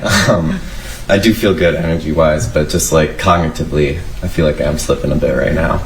But in regards to the question here, so I did see the video initially a few times, like when it was released. There was a flurry of excitement surrounding it, like a lot of people throwing out their opinions on it. You know, looking at the video, like I have not seen it in a long time, and it did seem like it was kind of clear what happened, but also at the time when I was filling out that questionnaire, I didn't really know what the charges would be or what we would be looking at. I don't want to like pat myself too much on the back here, but I do feel like I am somebody that is open to new information and willing to change any opinions that I might have upon initial reaction. And so when I was answering that questionnaire, I feel like I was just sharing my initial reaction to it. And as of like right now, the video's not fresh in my head. You know, I'm open to new information and seeing things from a new light. So I would not say that I do have a negative opinion on it per se. I just like, you know, the video does like show a sequence of events for sure. But I do know that there's nuances and gray areas to situations, and I'm not going to throw those out the window and discredit it just because of, I don't know, initial excitement around a video. So. Okay. Well, what we need to have you do here is, notwithstanding what initial reactions you had and initial opinions you formed regarding this case, that you would concentrate on the evidence that is in the form of testimony of the witnesses and any exhibits that are admitted in evidence, and base your decision solely on that. Can you do that? Yes, I do believe so. Yeah, confidently I can say that. I really like what you said to us when we were sitting over there about that, about how we're not coming necessarily to a judgment of like what the outcome should be. We're literally just looking at the facts and seeing if they're valuable and viable. So, okay, thank you. By the way, what job do you have? So I'm an operations manager at Target. So I got like a team of about 110 people that I manage. And I work overnights, so I do 4 o'clock to 7 a.m., just Saturday, Sunday through Monday. So that's today, Tuesday, is usually my zombie Tuesday where I catch up on sleep. So okay. Yeah. Now, of course, chosen as a juror in this case, we would be doing the trial during the day. Are you able to take time off to sit as a juror here? Yes, I have already talked to HR just a little bit, just to see what my options are, and they do like have leave options available for jury duty specifically, and my bosses are very in tune and attuned to me and like my own like needs and stuff, so they'll be pretty accommodating. Okay. So you won't have to work overnight if you're chosen as a juror. It sounds like I should be fine. Like I know my mentor at that job, he was called for jury duty, and they just didn't have him work for that entire period. So I'm anticipating that would be the same situation for myself if that's what happens. So.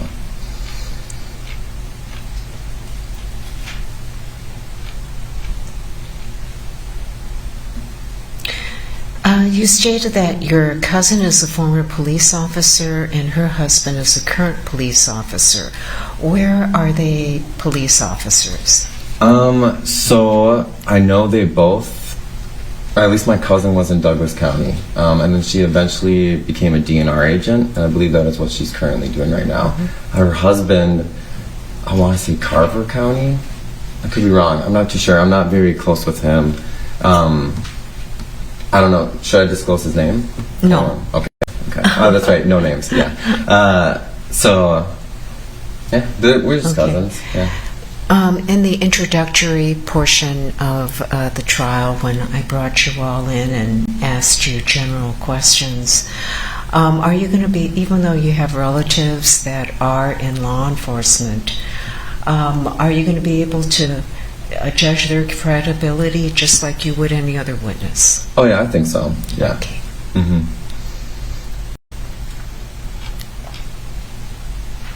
People are just people. You stated that your friend was mugged while, I can't read your writing there. Oh yeah, I do not have good handwriting. Okay. Yeah, I do not remember every question. Walking, I Yeah, think it's yeah, walking, yeah. So I know my friend was mugged walking home. I'm not sure what the question was asked exactly. I know he didn't really receive much help in that situation, but I also do understand that a lot of that, like, there isn't much help that can be done. Okay. And we're just one-off mugging, so. All right, so when did this happen and were the police called?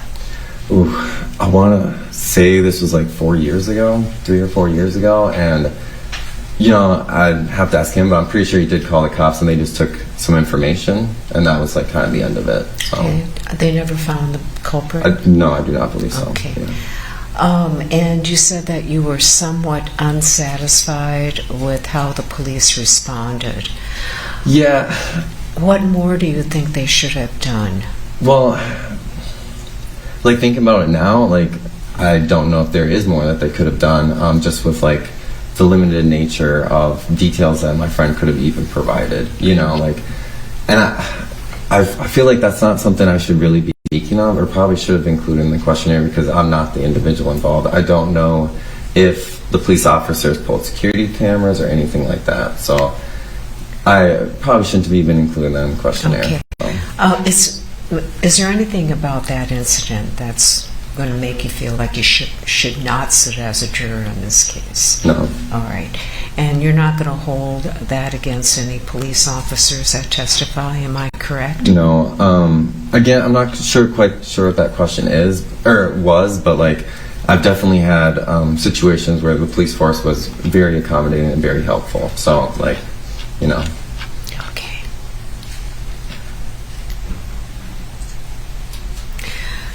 You've had training or experience handling a taser. What type of training and experience have you had? So I went through firearm safety, and then I did previously briefly own a taser, but not quite a taser, just like a little stun gun. So my training was very minimal. Probably would have been about 12 to 14 years old. So. Okay. Yeah. And you don't know anybody that's ever been shocked or stunned by a taser? No. Okay. No. So you had it when you were 14? Oh, yeah, I think I was like 14 around the time I did it, yeah. Do you presently own a taser? No. Okay. No.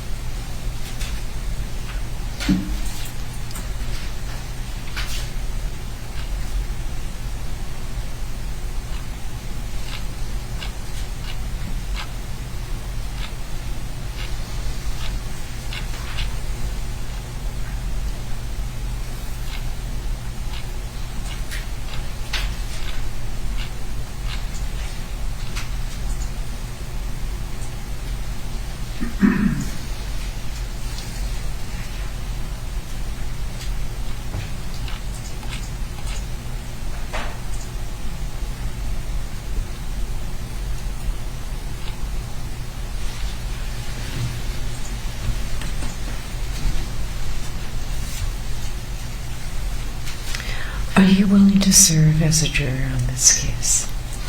Yes. Yeah.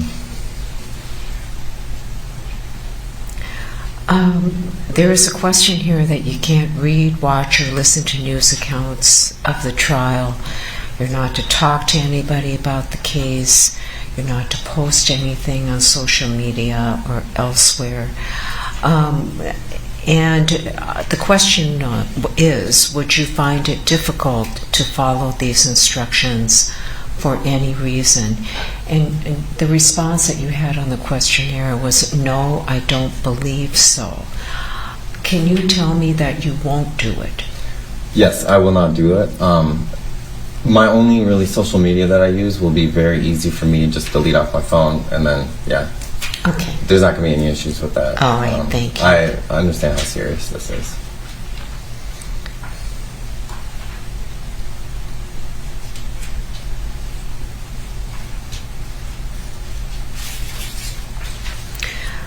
In response to one question that states, is there any other reason that you could not be a fair and impartial juror in the case? You said that I am slightly distrustful of cops. I believe they have an incredibly hard job, but I believe they should be held to the highest standard of scrutiny. Now, there is probably going to be testimony concerning what a reasonable police officer would do under the circumstances. Can you apply those standards and not any higher standard that you believe that cops should be held to? Yes, and I can see how my language there is a little, yeah. But yes. Okay. I think the main point I was trying to get at there is that, like, people are people, and I don't think that a badge should, like, exclude you from consequences to actions potentially. Yeah, just like the other side of that coin is also, like, you know, like, shouldn't trust somebody just because there's a badge there either, you know. So. All right, thanks.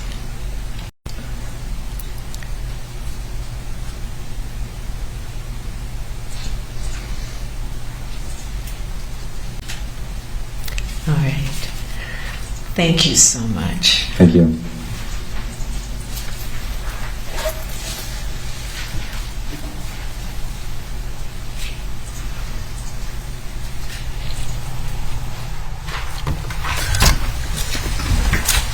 Good afternoon. Good afternoon.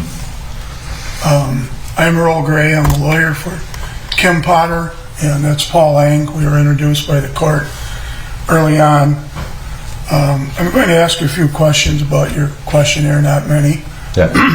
And our goal is to find a fair and impartial juror for our client, Ms. Potter.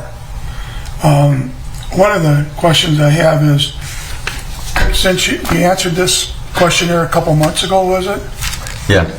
And since that time, is there any new information you would have included in this questionnaire that you can think of? When I filled out that questionnaire, I was definitely rushing. I filled it out like the day before it was supposed to get sent out. So anything I would have done differently would have just taken a little more time with it. But no new information per se. I have not looked up the case or looked up any more details or been discussing it with anyone. So I haven't, if anything, I've unlearned information just by it, like, you know, not seeing the video and it not being fresh in my mind anymore. So. Okay. Besides this questionnaire and the questions that were asked by the court, is there any other information that we didn't include in the questionnaire that you would think would be pertinent to us? I felt like the questionnaire was pretty in-depth. I felt like it covered a lot of topics. I did not finish it thinking, oh, is that it? Or anything like that. So, no. Okay.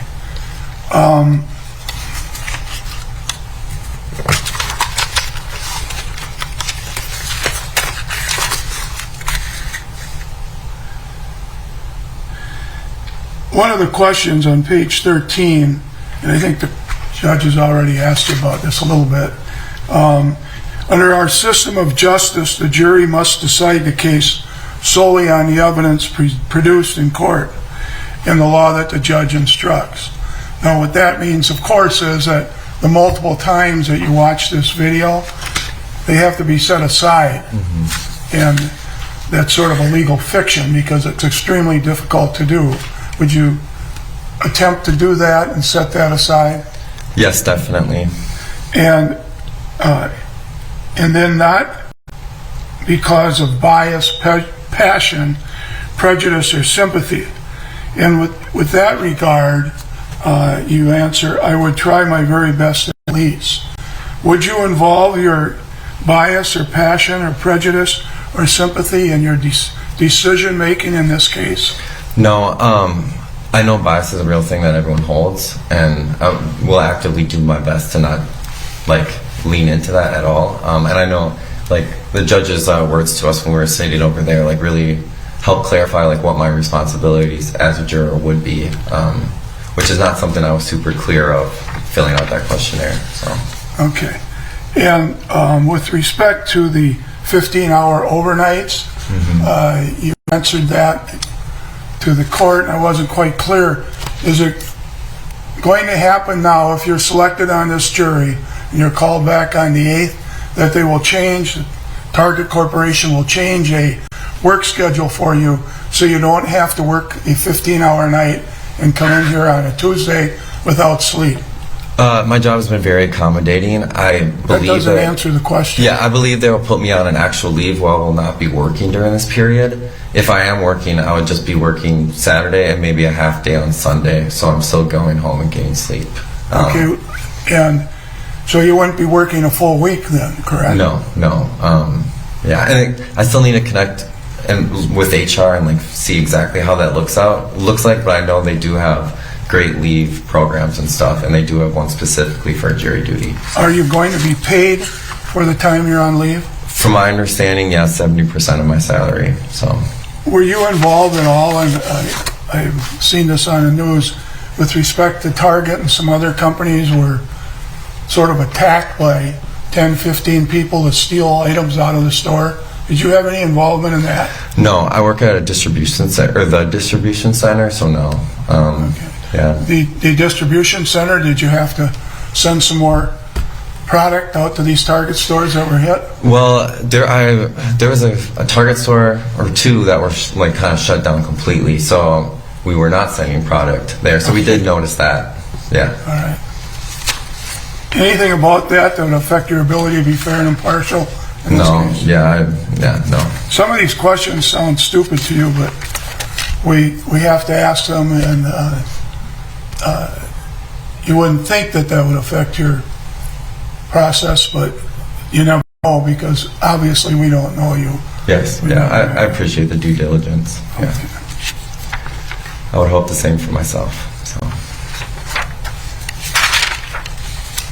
And with respect to a taser, you had some kind of a stun gun that was a taser? Yeah, again, I did that firearm safety class when I was 12 to 14. I realistically do not know much about guns or tasers. What I had was, I believe it would be technically a stun gun, not a taser. Just the one with like the two prongs that zap. It doesn't shoot a projectile or anything like that.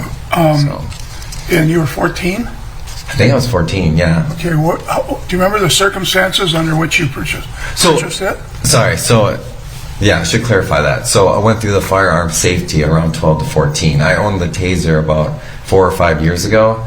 I spent the majority of my 20s playing in a touring rock band, and with that, we were living on the road in our van, so we just had that for protection. And actually, when we toured Canada, they actually confiscated it, and I just never bought a new one. So we never had use for it. So tell us a little bit about riding with the rock band. It was absolutely great. Like I said, I spent my whole 20s doing that. It was a great eye-opening experience, and I feel like as a result, like my worldview has like shifted and grown through that experience. So I'm very thankful for it. Not thankful for COVID and shutting that down, but you know, with that being shut down, like I've been able to focus on my work at Target. So, but yeah, being in a rock band was great. Loved it. And I guess in relation to how it pertains to this case, we never had any issues with like police officers. Any run-ins we had, they were extremely helpful and supportive. So. What did you specifically do traveling with this rock band? So I play bass guitar, and then I also handle the merch. So I design everything, and I handle the visual representation of the band. So. And did you travel the whole United States? Yeah, there's a few states that we haven't hit, but yeah, we've done the majority of the United States and a lot of Canada, and we had intentions to do Japan and England right before COVID hit. So, but. And why did you stop doing that? Was there? Oh, just COVID, but also like I'm knocking the door. I'm 30 or 29 right now, and you know, like all 4 of us now live in different cities and or states. So it's kind of like, I wouldn't say the natural conclusion, but it's transitioned from this is my focus in life to this is a hobby. So just, you know, time. Yeah. Do you still play in a rock band at all? Yes. Yeah. Yeah, and when do you do that? Playing a rock band, yeah, like we send tracks back and forth as we're writing for our next record, but one of us is in Missouri, one of us is Virginia, one's in Duluth, and I'm here in the Twin Cities. So physically getting together and playing, no, but I'm still technically playing in the band, yeah. So I mean, every day I'm playing in my room and writing parts, but. Okay, so you don't on a Friday night or a Saturday night? No. We just got offered to do a tour in February, but I don't feel comfortable. I'm very sensitive about COVID, so. And it was, what kind of a band was it? A rock and roll band? Yeah, alternative rock, grunge. Okay. Yeah. Now,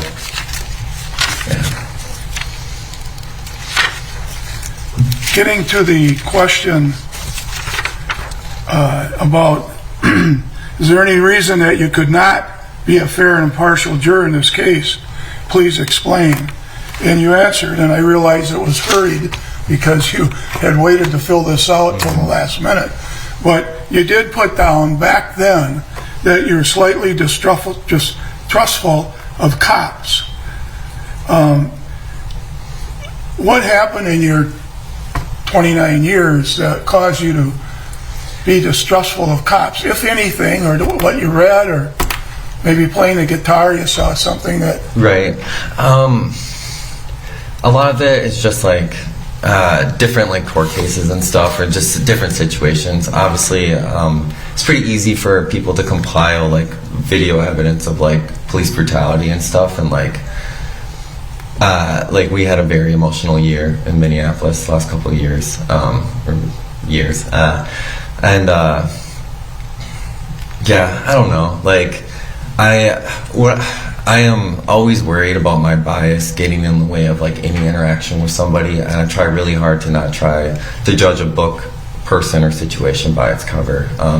And that's something I've been working on with the cop thing. Like, I'm being honest, like there is a somewhat of a distrust there, but I do recognize that it's a very hard job, and it's not something that I could do myself. And I do see the value of the police force, and like it feels childish to say that there's a distrust there, because I do know if I need help, I'm reaching out and asking for that help. So, and that there's trust in there that I'm going to receive that help.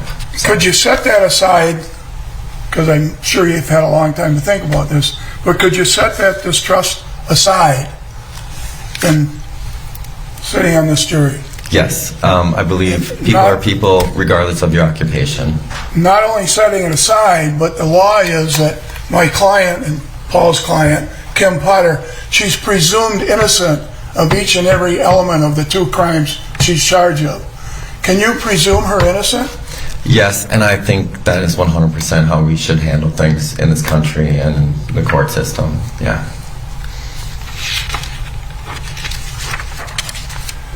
And I think there's even a question in there about like my thoughts in general about the court system. And just to throw like kind of a generic quote out there, I think it's Winston Churchill, just like, democracy might be a terrible form of government, but it's the best thing we have. And I feel like that kind of loosely extends into this. Like, I don't think we have a perfect system, but I do think we might have the best that we have thought of yet. So, like, especially this trial by jury and by your peers. Okay.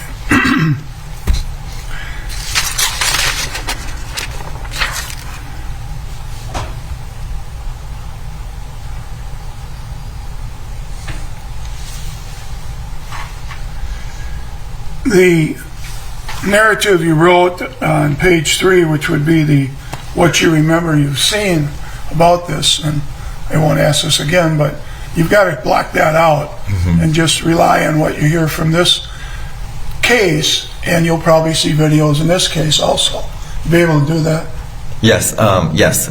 Luckily, I have an advantage where I do not have a great memory as well. Okay. But regardless of all the things I do remember, yes, I would be entering this with fresh eyes and open to new information, new nuances, and gray areas that might be talked about. So. There's another question I have. You testified that you managed over 100 individuals at Target. Is that right? Yeah. And would you be willing to, when you get into the jury room in this case and you discuss the evidence and the law, would you be willing to listen to everybody else and not try and become the leader and have your own ideas and nobody else's? Yes, definitely. I would say I'm not like an egotistical leader like that. I'm definitely a people-focused leader. I care a lot about nurturing success and nurturing growth. And a big part of that is listening to what people have to say, listening to their needs. Yeah. I don't steamroll anything if I can help it. So. The last question is, what's the name of your band? So we're called Weathered, so Weather with an ED at the end. We're signed to Face Down Records, so it should be an easy Google search. We're still very small, but it's worth it. I'm so biased, but we're good. Okay, yeah. Thank you. Thank you.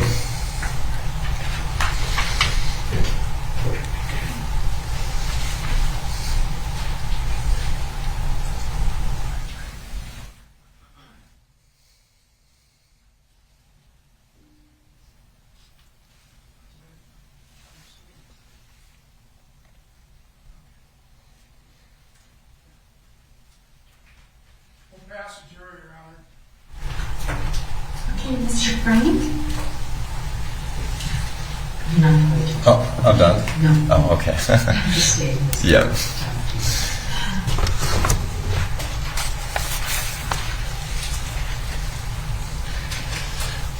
Good afternoon.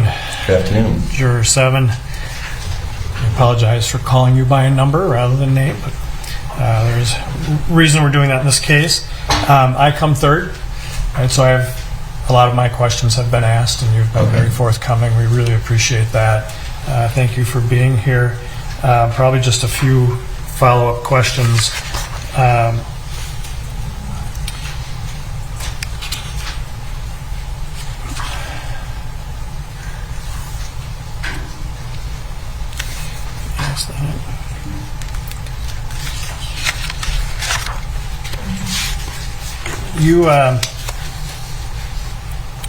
You indicated you're very sensitive about COVID. Very, very wise to be so. I can tell you the court has gone to great lengths to be sensitive about that as well. I'm appreciating it. Yes. Yeah. Is the accommodations the court have set up here, the courts have set up here, okay with you? Is it causing you any concerns? Yeah, I did not enjoy my elevator ride, but aside from that, yeah, it's been great. Yeah. So, yeah, I was looking around for some stairs, and I was like, well, that's a lot of floors. Yeah, so. yeah. Well, they will try to, the Sheriff's Department will try to be very thoughtful about that, I'm sure, as the process goes on. Yeah. You indicated something I think is very interesting, that you're very aware of biases. All people have them, right? Mm-hmm. And you have to say yes or no. Oh, yes. Yeah, as a court reporter taking things down. Yeah, so. my apologies. No, it's a hard habit to break, so we're very tolerant of it, but if I say that, that's why. Anyway, so you will not let any biases affect your ability to be a fair and impartial juror, right? Yes. And recognizing that people have biases is probably a big part of making sure that you can do that without biases affecting a decision. Yes. Long-winded statement, but do you understand what I mean? I believe so, yes. Yeah. And so, but on the other hand, I just want to make sure that being cognizant of biases and thinking about them, while great, wouldn't prevent you from making decisions. Yes. As a juror. Yeah. Okay. Yeah. Something you would consider, just like any other considerations you have to make as a juror in reaching a decision. Yes. Yeah, with bias and stuff, I'm mindful of it. It's something I've been actively working on. Just in general, just trying to be a better person. The world is full of different people. People have different needs, different ways that they need to be talked to and addressed. With the bias thing, I do not believe, as I try to not lean into that bias, I don't think that I'm at risk of overcorrecting and ignoring my instincts or anything like that. So, didn't seem like that person, but just wanted to ask. It's not going to freeze you up, in a sense, and not be able to make decisions. Right. Yeah. No, it should not affect my ability to make decisions. No.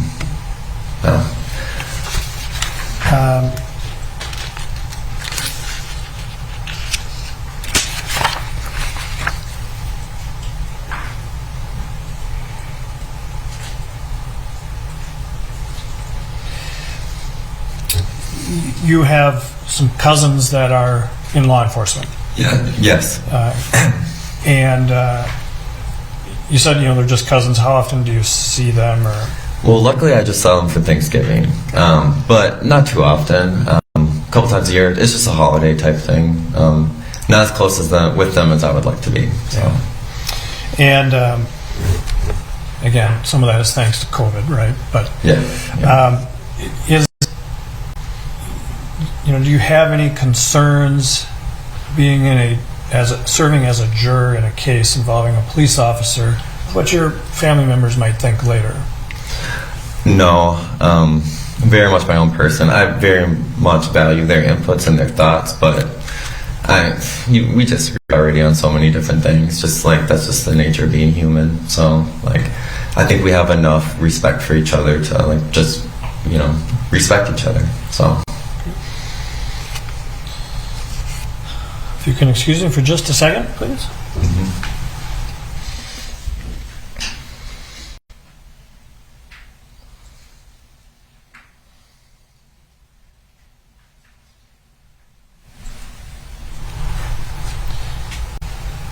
Thank you, Juror 7. Your Honor, we would pass the juror. Okay. Juror number 7, you will be on this jury. So, as I indicated before, we expect to start the trial on December 8th at 9 o'clock. You will be getting a call from the jury office confirming where you should go and what time you should report. Okay? Okay, thank you. All right. Contact my job right away. All right. Yeah. Have a great rest of the day, okay? Thank you. Good luck with everything. Thank you for being so accommodating for me today. All right, thank you.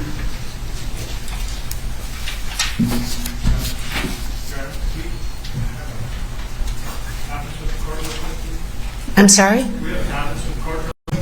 Sure.